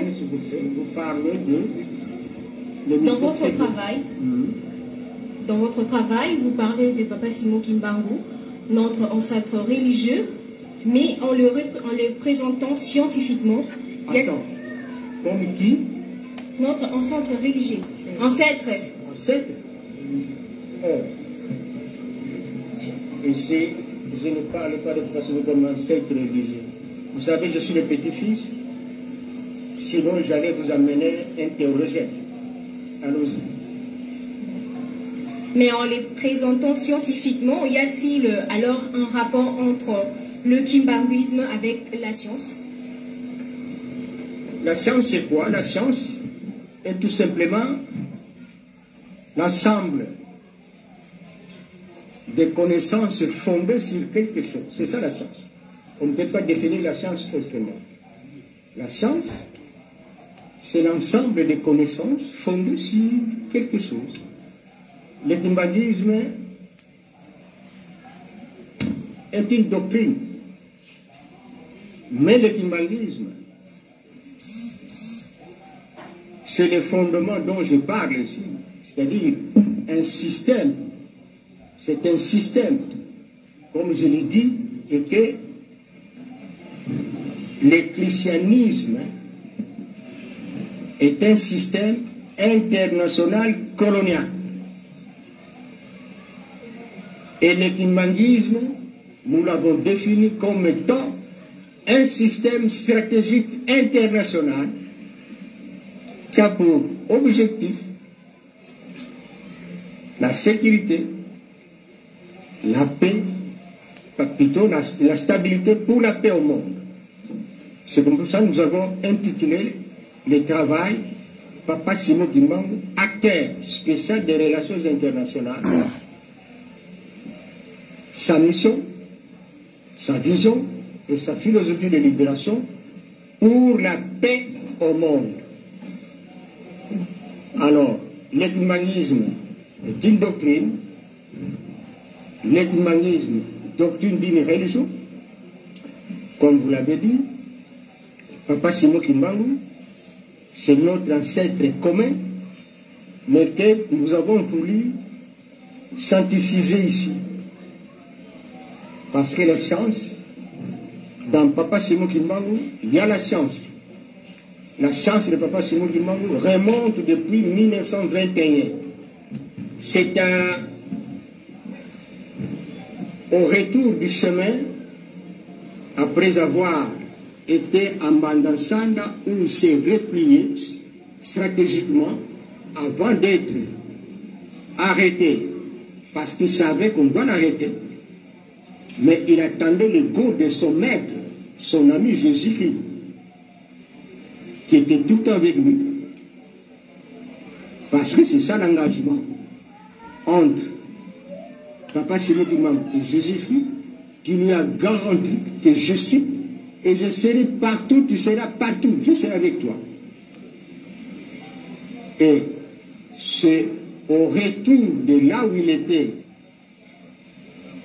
pour ses concentrations spirituelles, là où il a été, il a prophétisé le monde, et sur son chemin de retour, là où il avait étudié chez les protestants, les enfants, les élèves voulaient l'accompagner parce qu'ils revenaient avec une masse, une foule immense, et tous étaient sortis dehors, des villageois, tout le monde l'accompagnait. Et les enfants ont fui l'école. Ils voulaient l'accompagner et il les a demandé de rentrer. Et qu'il ne faut pas m'accompagner, plutôt vous rentrez vite à l'école, apprendre, aller étudier. Parce que demain c'est vous qui allez prendre le destin du monde, de ce pays. Et c'est là le début, n'est-ce pas, de la science de Papa Simon Kimbangu. Mais sa science, elle est parfois métaphysique. Vous allez comprendre avec l'eau, avec la prière, sans qu'il vous touche. Il met fin à votre maladie. Celui qui est mort revit, et celui qui ne voit pas, ainsi de suite, un paralytique marche alors qu'il n'a pas touché, avec la parole. Et c'est quelle science, c'est ça? Comme l'avait dit Papa Denguena ici un jour, ici à Brazzaville, que je suis allé en Allemagne, ils m'ont invité dans l'entreprise où on fabrique des avions. On l'invite, il y va. Et là, c'est la poudre. Donc, c'est la matière première. Quand vous sortez, si vous allez là-bas, ça se transforme en autre chose. Et quand vous allez là-bas, c'est autre chose. Et quand vous allez à la dernière porte, c'est l'avion. Et on met de l'essence, ça décolle. Et le blanc pose la question à Papa Daniel. Alors, fabriquons ça.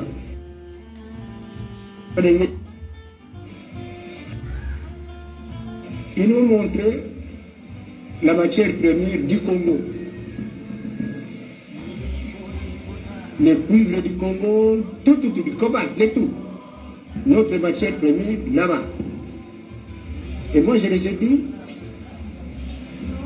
là, il a dit publiquement, il dit, mais vous pouvez imaginer, avec la terre, avec nous,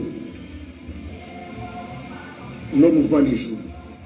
La maladie s'est terminée. Celui qui ne parle pas parle. Celui qui est mort réveille. Celui qui ne marche pas, il marche. Mais avec quoi? Avec nous. Avec la terre. Avec la parole. Et il ajoutera que nos avions, leurs avions tuent des gens. Ça fait des crashs. Il y a des accidents. Mais nos avions, que les Noirs vont créer, ne feront pas des crashs. Nos véhicules ne feront pas des accidents. Et il va dire à la fin, ils ont un quart. Par contre, nous avons 3 quarts.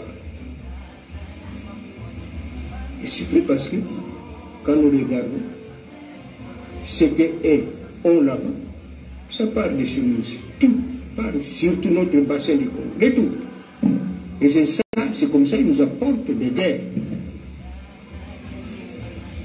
Au lieu maintenant d'aller voir celui qui a parlé avec lui et parce que les Blancs parlaient, papa c'est moi qui m'a parlé avec tout le monde.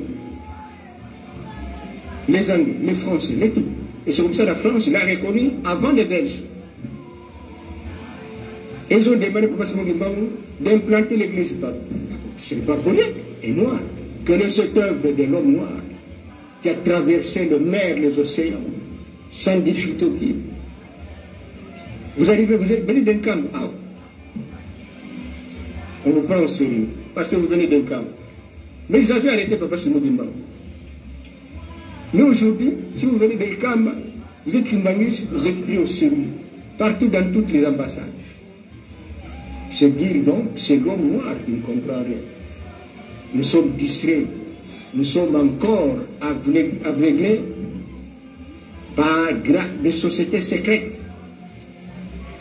la prolifération des organisations internationales dans nos pays, régionales, continentales, une détente, une distraction qui nous amènera nulle part, alors que nous avons des atouts, nous avons un système, les nouveaux systèmes de relations internationales, c'est nous, c'est nous. La négociation, qui peut aller négocier avec les Blancs pour que vous soyez égaux? Non. Si vous allez chez les Blancs, s'il y a 20, toi tu auras 5. Les 15 restent là-bas. Quand vous allez négocier là-bas, c'est le dialogue des sourds. Il n'y a pas de sud-sud. Mais Papa Simon Kimbangu, si vous amène pour négocier, ça ne sera pas un dialogue des sourds. Je dis et je finis. Merci, docteur. Nos amis de Radio Liberté. Une question.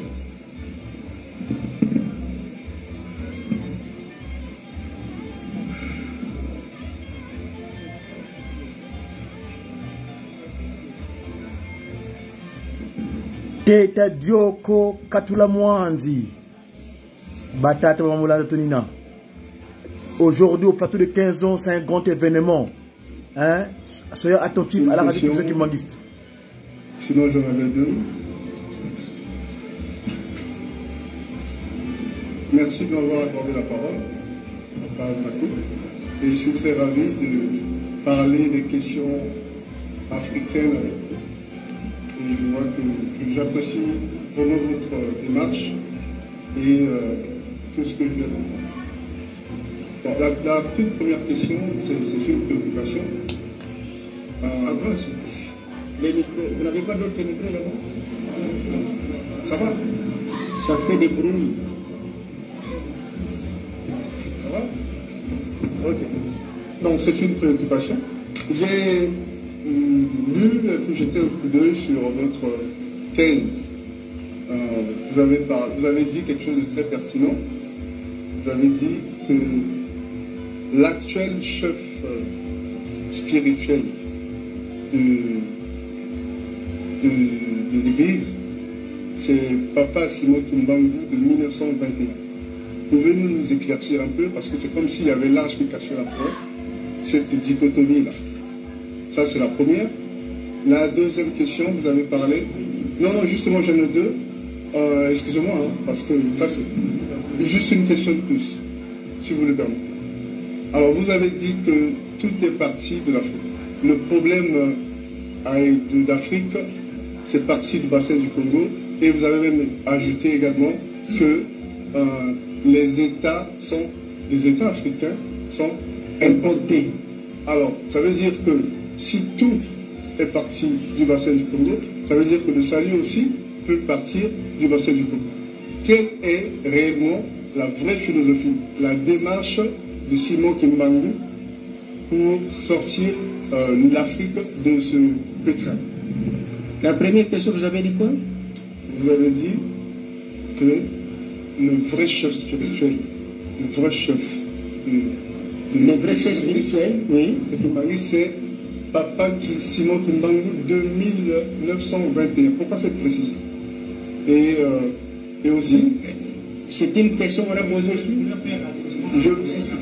Pardon? Il fait allusion à quoi? Vous avez dit que Papa Simon Kimbangu Kianani, chef spirituel aujourd'hui de l'Église, c'est lui, le Papa Simon Kimbangu de 1921. Ah, d'accord. Voilà, il voulait qu'on lui explique cela. Oui, c'est-à-dire... Et la deuxième question, je pense que vous l'avez bien comprise. Alors, allez-y, la deuxième question. La deuxième question, c'était, vous avez parlé des États importés. Vous avez parlé du bassin.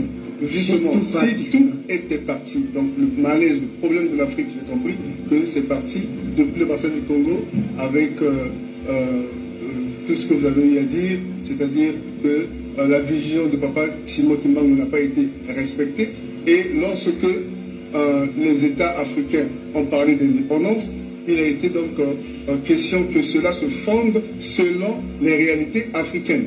Malheureusement, ces États ont eu à importer la démarche, le système exporté, le système européen de l'Europe. Alors, quelle est la démarche à suivre pour sortir les États africains de ce pétrin? Il faut les suivre. Suivez-les. Vous m'avez compris? Vous les suivez? Il a compris?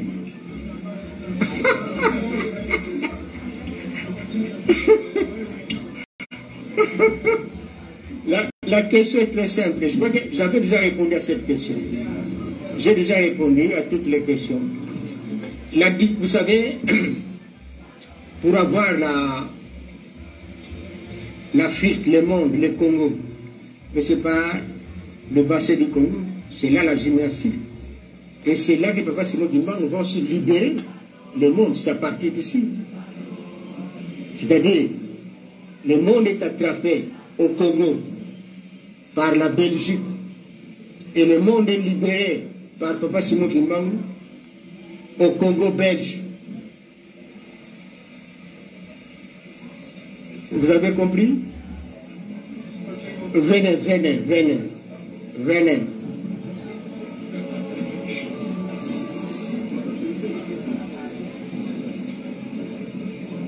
Vous savez, c'est grâce à la gymnastique du roi Léopold II. C'est grâce à la gymnastique du roi Léopold II, roi des Belges, que la conférence de Berlin a eu lieu. Et c'est ce qui fait que nous puissions entrer à la période coloniale. Et pour nous libérer, de ce système colonial, c'est Papa Simon Kimbangu encore qui récupère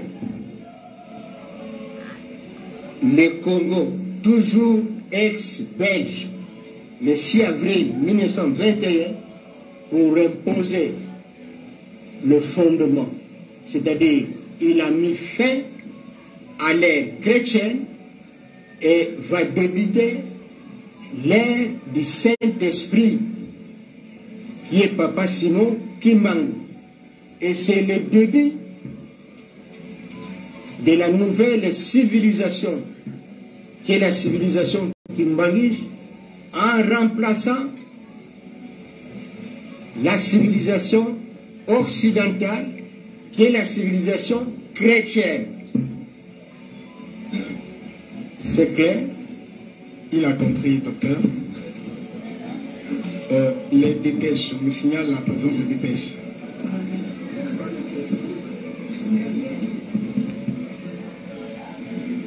Une question de nos amis des dépêches pour Radavi.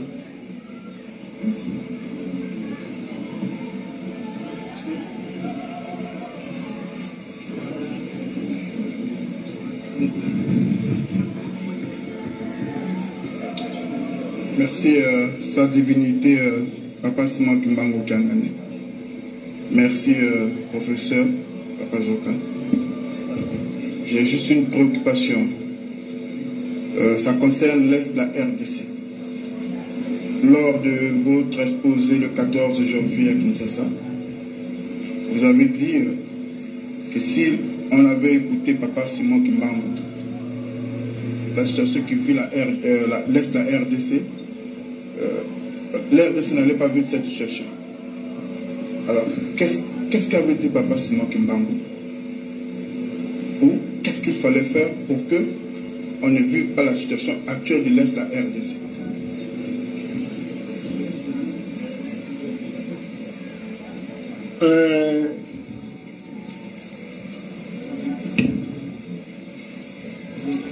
Il y a deux routes. Il y a deux routes. La première route, c'est celle de la colonisation. La deuxième route, c'est celle de la décolonisation qui commence en Cam depuis son arrestation le 12 septembre pour être amené à Mbanzangourou. C'est ce que les Kimbanguistes et le monde entier appellent chemin de la passion. C'est ce chemin-là qui justifie la souffrance, la passion de Papa Simon Kimbangu. C'est cette route-là qui commence en Kamba, qui va jusqu'à se terminer à Lubumbashi aujourd'hui, hier, Elisabethville. Et de Lubumbashi à Elisabethville, jusqu'en Kamba encore. C'est ce corridor, c'est cette ceinture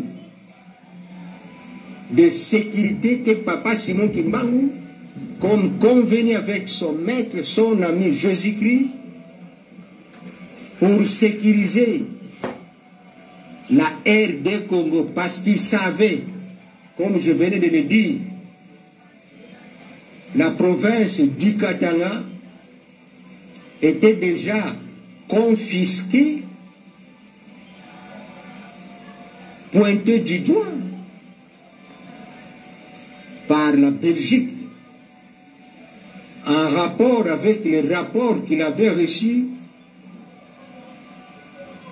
des explorateurs. Le roi Léopold II avait déjà les Katanga pour poumon de la RD Congo. Et heureusement, c'est là encore que Papa Simon Kimbangu sera amené en 1921, où il va rester 30 ans en prison. Et après sa mort, on va encore le prendre pour le ramener, toujours les Belges le ramènent. Ils vont avec lui Ils sont rentrés avec. En partant, il est prisonnier. En rentrant, il a l'honneur. Il s'appelle, à l'époque, prophète. Et c'est les Belges qui l'ont amené. Et c'est ces secrets, c'est là où Papa Simon Kimbangu, avec sa stratégie spirituelle, avait ceinturé la RD Congo. Malheureusement, comme je l'ai dit, les fondements, l'homme noir, l'homme congolais, l'homme africain, qui a cette force de frappe, qui a une diplomatie, parce que c'est de lui que la diplomatie a vu les jours. S'il y avait la diplomatie, s'il y avait les relations internationales, s'il y avait la politique extérieure, ne pouvait y avoir première guerre et deuxième guerre mondiale. Mais c'est parce qu'il n'y avait pas de bonnes politiques, il n'y avait pas de relations internationales. Parce que c'était la politique des alliances.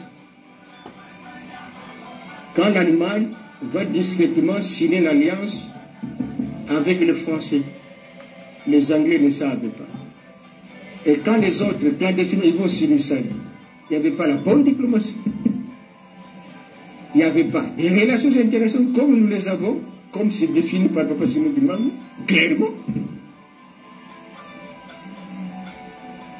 Et alors, tout ça, ce n'est pas parti d'ailleurs, c'est parti de chez nous, de chez vous. Et c'est comme ça, je le répète, il n'a pas de barrière, Papa Simon Kimbangu. Partout, quand on l'invite, quand vous avez besoin de lui, même quand il est assis là-bas, il est écouté. Il est écouté. Diplomate, roi, président. Il suffit d'apprendre. Ah, c'est le chef spirituel de l'église Kimbangu, Papa Simon Kimbangu. La porte est ouverte. Mais c'est cette diplomatie-là, c'est cet homme-là qui devrait nous amener partout. C'est le laisser passer. C'est l'héros spirituel qu'ils savent. Mais quand ils regardent en 1960, 50, 62, 65, 80, les indépendances, voulaient retourner ça encore. Vous allez encore négocier avec en position de faiblesse. Et ils ont vu que ça ne sert plus à rien. À l'Est, là-bas, par exemple. Ce qui se passe à l'Est. Mais c'est ce qu'il avait prophétisé en 1921. Et ce n'est pas un hasard. Les infiltrations n'ont pas commencé aujourd'hui. Ça a commencé depuis 1921. Si vous allez en Kamba, ici même, chez vous, ici, parce que vous avez aimé Papa Simon Kimbangu, vous l'avez porté. Eh bien, les colonisateurs avaient trouvé un danger parce qu'ils voyaient leur pouvoir. Mais les Noirs, qui étaient catholiques, protestants, abandonnent, ils vont suivre. C'est comme ça, ceux-là étaient des véritables militants de première ère. Ils n'ont pas étudié. Mais ils ont accompagné Papa Simon Kimbangu partout. Il y a des Congolais qui sont en train de faire la prison en Centrafrique parce qu'ils ont suivi Papa Simon Kimbangu. Ils ont fait des Centrafricains là-bas. Et parce que vous l'aimez, c'est simple. Ils vont prendre un Angolais, ils le mettent à Kinshasa. Allez, c'est toi, remplacez-moi ce chef du tour. Et vous, à Brazzaville, allez, amène là-bas. Il s'appelle Inter, et ainsi de suite. Et ils ont facilité ça parce que, sinon, si nous le laissons avec ses frères, nous n'allons pas nous asseoir en Afrique pendant qu'il y a tout ici. Et c'est comme ça, vous allez trouver des personnes, parfois, qui ne sont pas autochtones, mais ils sont là-bas. Des personnes qui sont d'autres pays, mais parce que, depuis la colonisation, il y a eu des mutations forcées. Ce sont des conséquences de 1921, c'est-à-dire le blanc avait compris que ces noirs ici, ils ont leur Dieu, que ces noirs maintenant, ils ont un fondement, que ces noirs maintenant, ils sont en position de force. Et ils savaient que le leur n'avait pas d'avenir. Mais la vôtre avait de l'avenir. Et c'est comme ça qu'ils vont vous reconnaître tous au même moment, en vous regardant. Mais malheureusement, tous initiés dans des sociétés secrètes, vous verrez tous les obéir. Conséquence, la néocolonisation. Parce que la néocolonisation, il ne faut pas chercher la définition ailleurs. La néocolonisation, c'est de l'aliénation pure et simple et spirituelle. C'est la prolifération des sectes, des sociétés secrètes. C'est la prolifération de tout ce que nous appelons organisations. Ces ONG, ces organisations régionales, sous-régionales. Ça, qui les a créées? Ça aboutit à quoi? Quand vous allez dans des concerts de nations, est-ce que vous apportez quelque chose? Rien. Mais quand vous rentrez, on vous donne des orientations, des directives. Donc, bref, un effort, comme l'avait dit Papa Dengenda, suivez-moi aveuglément. Pour arriver au cap, mais c'est simple. Mais suivez-moi aveuglément. Il a dit ça. Il a dit ça. Et il le disait tous les jours. Merci. Merci, docteur. En fait, nous serions arrivés à la fin. Il y a une question qui a été posée ici et ça a été réclamé. Je sais que la réponse a été donnée au début, tout comme dans la prière du président du collège, délégué du collège. Une question qui porte sur la révélation la plus importante aujourd'hui, celle de dire, d'expliquer le retour de Papa Simon Kimbangu à travers Papa Simon Kimbangu Kiana.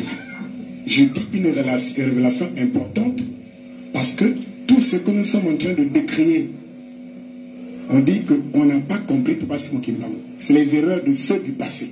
Mais aujourd'hui, pour ne pas qu'on tombe dans les mêmes erreurs, alors vous êtes mieux placé pour expliquer aux Congolais qui est réellement Papa Simon Kimbangu. La réincarnation. La réincarnation. 1910, Papa Simon Kimbangu, en Kamba, il dit je vais renaître en 1918. A vu les jours, Papa Joseph Dengenda, alors à la fin de la Première Guerre mondiale. Et en 1951, Papa Simon Kimbangu, gardé en prison, à vie, il a fait venir son fils, qui est Papa Dengenda, parce que c'est un problème de succession. Pour lui transmettre tout ce qu'il fallait, parce qu'il savait qu'il doit quitter. Et c'est de là que Papa Dengenda, son père va lui dire, vos épouses sont enceintes, vos 3 épouses. Elles sont enceintes. L'épouse de Papa de Sorguer est enceinte, l'épouse de Papa d'Anoumana Kangan est enceinte, l'épouse de toi Daniel est enceinte. Moi bientôt je vais partir. C'est l'épouse qui mettra au monde un garçon. Le jour de ma mort, je reviens. Et en 1951, à la date du 12 octobre, a vu le jour celui qui vous regarde en face.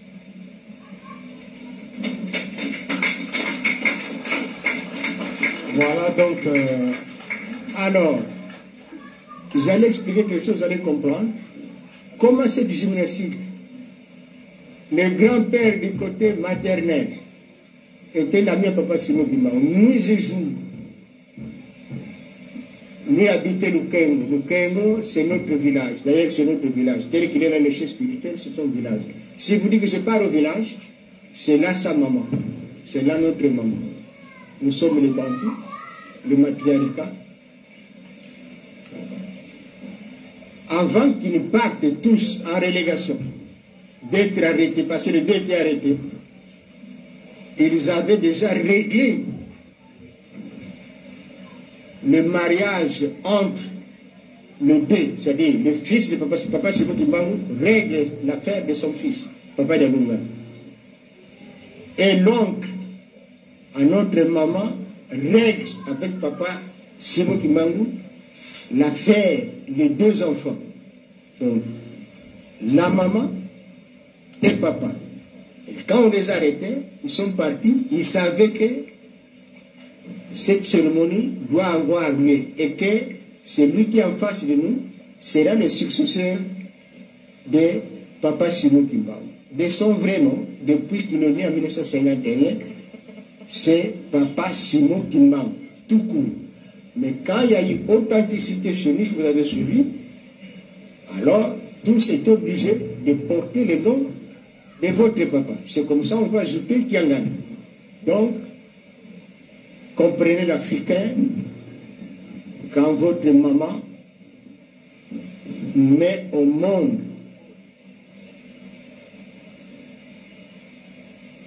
ton grand-père meurt, là on perd, dit grand-père est mort.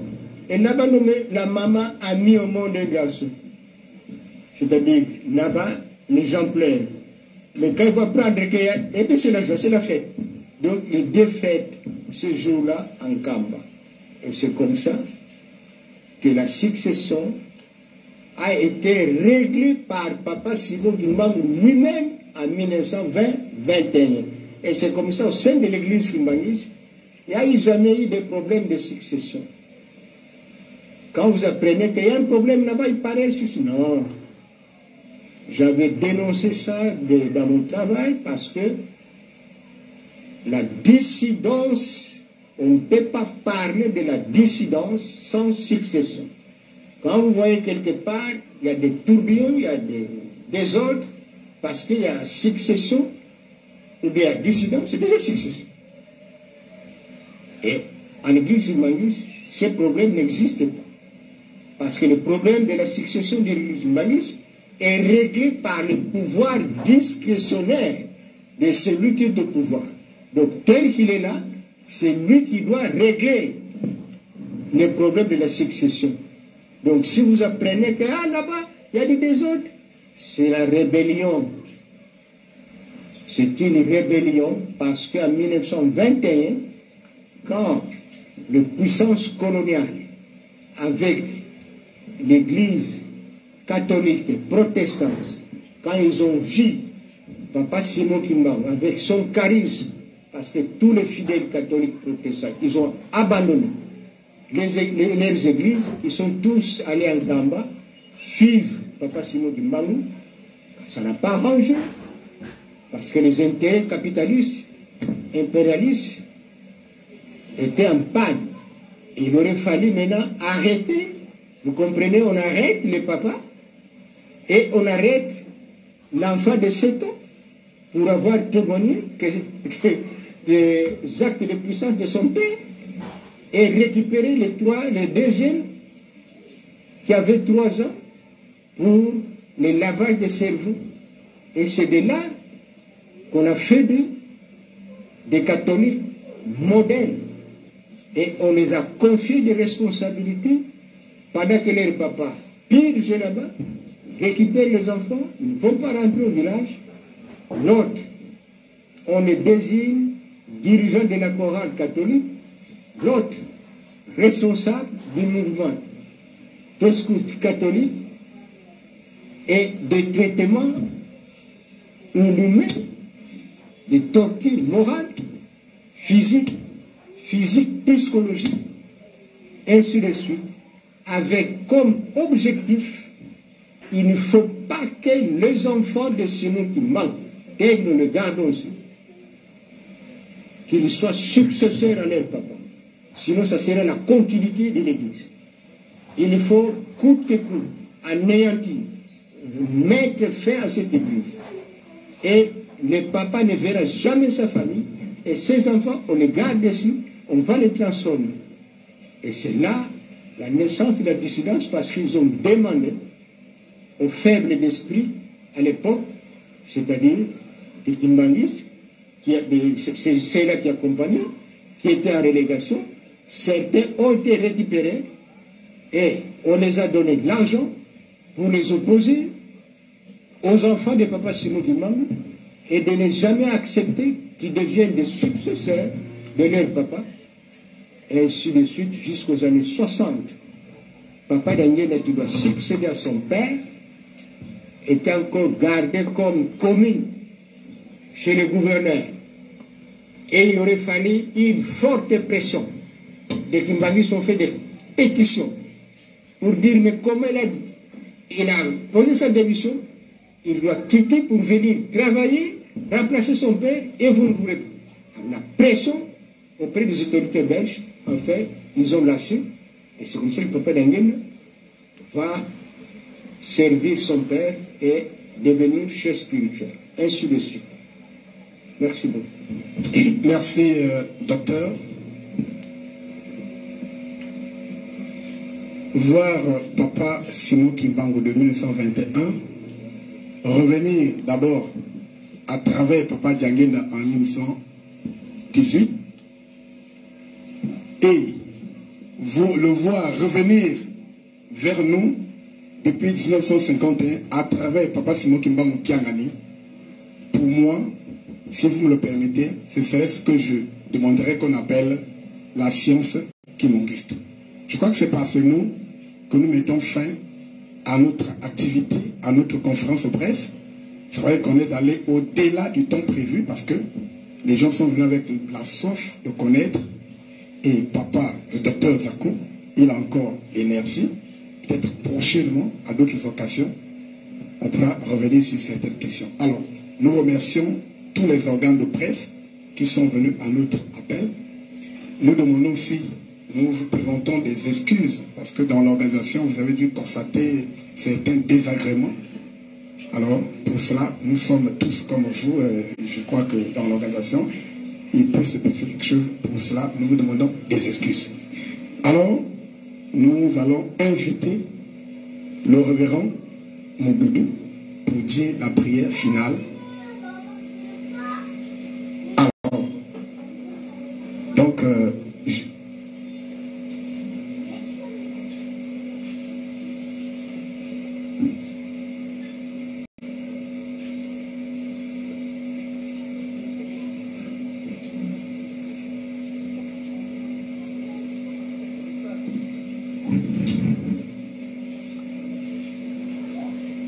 Teta Dioko Katula Mwanzi. Mes chers amis, je me suis permis de vous mettre ce live en ce jour spécial parce que cet après-midi, à Mbanza Kimbangu, au plateau des 15 ans, c'est territoire de France est. Le Congo Mbanza Kimbangu, moi j'appelle ça Mbanza Kimbangu, pas français, Brazzaville donc, excusez-moi du terme, moi j'appelle ça Mbanza Kimbangu. Il va se passer un événement. Soyons attentifs de suivre la radio-télévision Kimbangiste à travers ces différents canaux, entre autres réseaux sociaux. J'appelle Ratelki, Brazzaville et Facebook comme... Ok, avant donc de remettre le micro au révérend, nous venons d'assister à un brillant exposé. J'ai vu comment les gens secouaient les têtes. Je crois qu'on ne peut pas terminer sans applaudir le docteur. Applaudissons.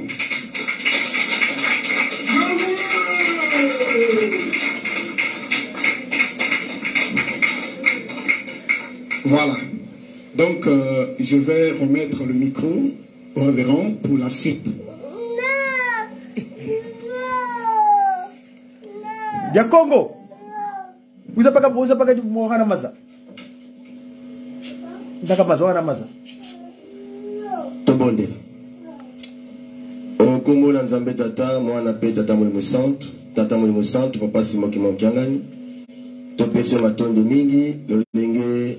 Ozalaki na biso bandeli ya milulu ya biso ya conférence de paix biso na ndenge pe suki solongo pa to yaki na kimia to sengi na nzambe wa biso pe de moko moko na biso azonga na kimia so to kutana sumi kozali ko yak to zonga peso matondi te kimia ikamba biso na nzoto pe na molimo okomba tata mwana pe tata molimo sawa Enza mwa kumweto Yesu Kristo Yezola kwanza biwa sedito Yonto de Monda Velena, Binka Karangaye Tutuka, Boyelevu, Simoni Monda Velena. Amen.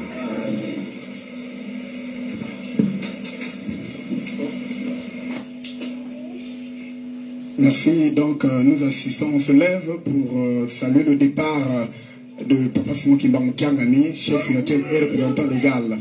Et il est suivi donc du docteur Papa Zako Bitouvidi Kiangani. Alors, pour nous qui restons, mes chers amis, au nom du Père, qui Papa, qui Solo Lukelo, du Fils dit Papa Dialounga Kiangani et de l'Esprit dit Papa Diangenda Kuntima, en la personne de sa divinité, Tata Nkwatulendo, Tata Simon Kimbangu Kiangani. Mes chers amis, je me suis permis de vous diffuser ce live par rapport à la date d'aujourd'hui.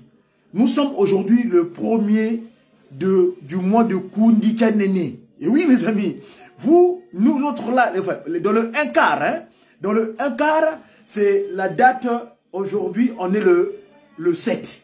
Mais dans le Kimbangu Muna, c'est-à-dire le mode calendaire que Tata Kimbangu, à travers la science qu'on nous a donné, le Pakundungu et le Pelekete, le Mandombe, aujourd'hui, on est ce qu'on appelle le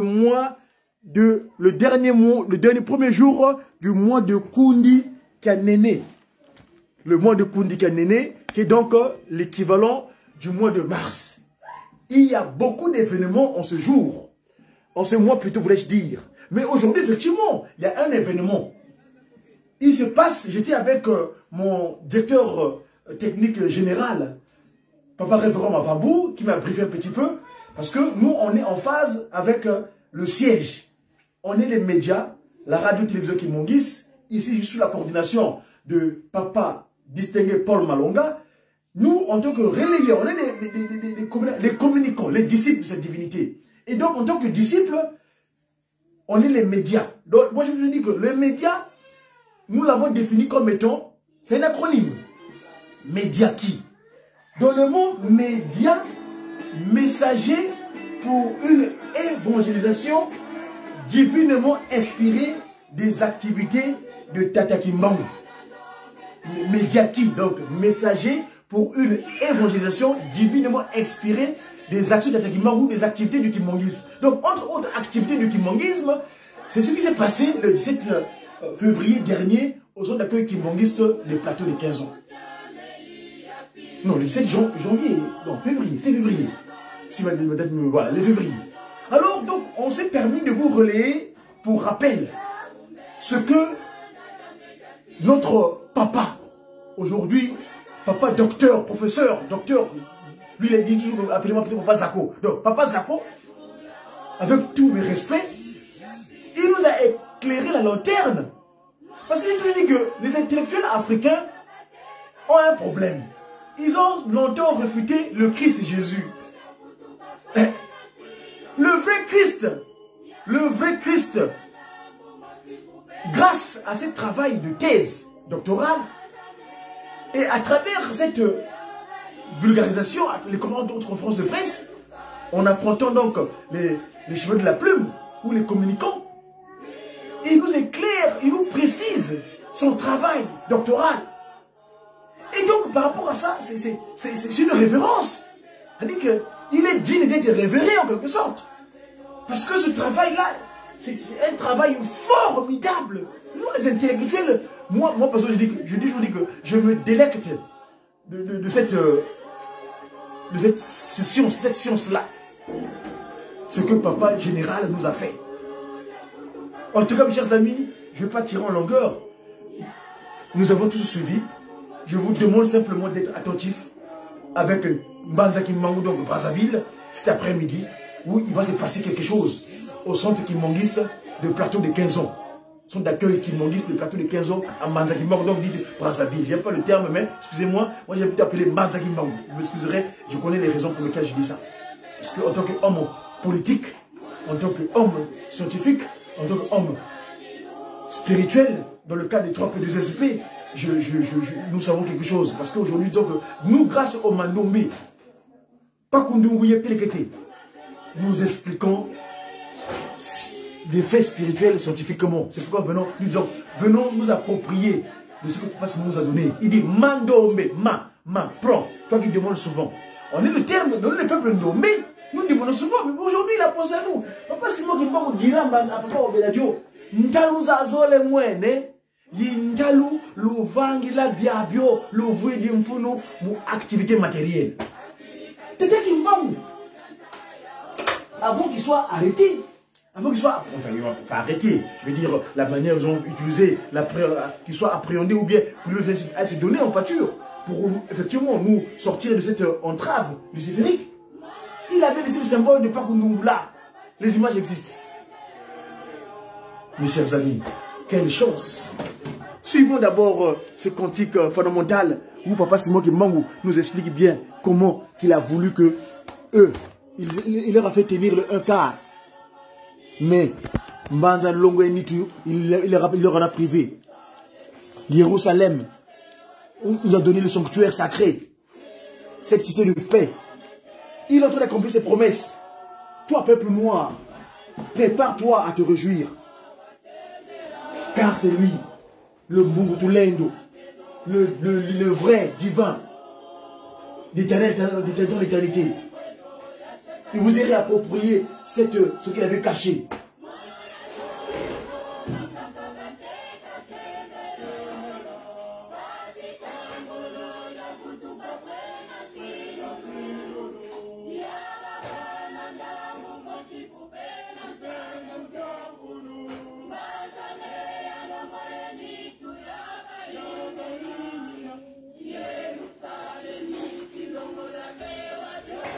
Voilà. Il nous a donné tout. Il est en train d'accomplir ses promesses. Vous regardez cette image-là. Ici, on est en 1921. Regardez bien. 1921. Le Pakundungula, le colon, les impérialistes dont Papa Général a fait état ici.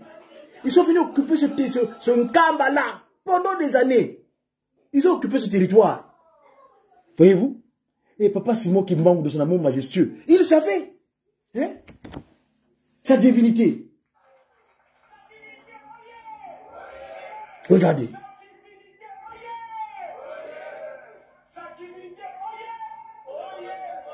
Regardez le Pakundungula qu'il avait laissé. Là, on est en Kamba, 1921. Le Pakundungu Pelekete. Et il dira, voilà. Voilà, regardez. Hein? Et il est revenu en Kamba. L'esprit de vérité. Je vais vous faire partager une petite image que nous avons ici dans les archives des médiathèques. Quand nous étions en séjour pendant nos 5 mois en Kamba. Regardons, apprécions. Apprécions. Nous rendons grâce.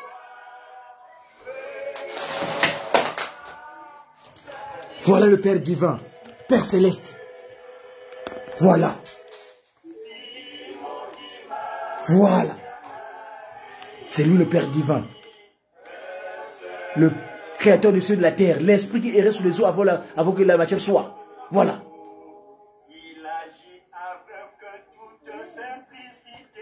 Voilà. Ça dit la divinité.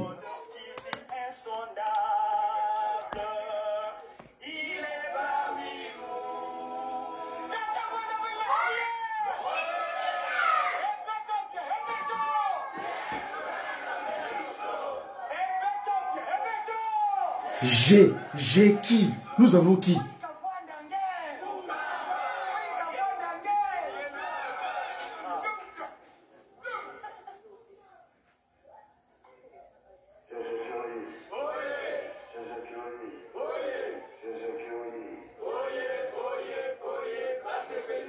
Voilà, nous avons qui nous? J'ai qui? Nous avons qui nous? Nous on a le Père Céleste. Écoutez bien. Voilà. C'était donc une communication de Mediaki. Suivons donc cet après-midi sur attentif à la Ratelki pour suivre les événements de Patrick Kazan tout à l'heure. Merci et à très bientôt.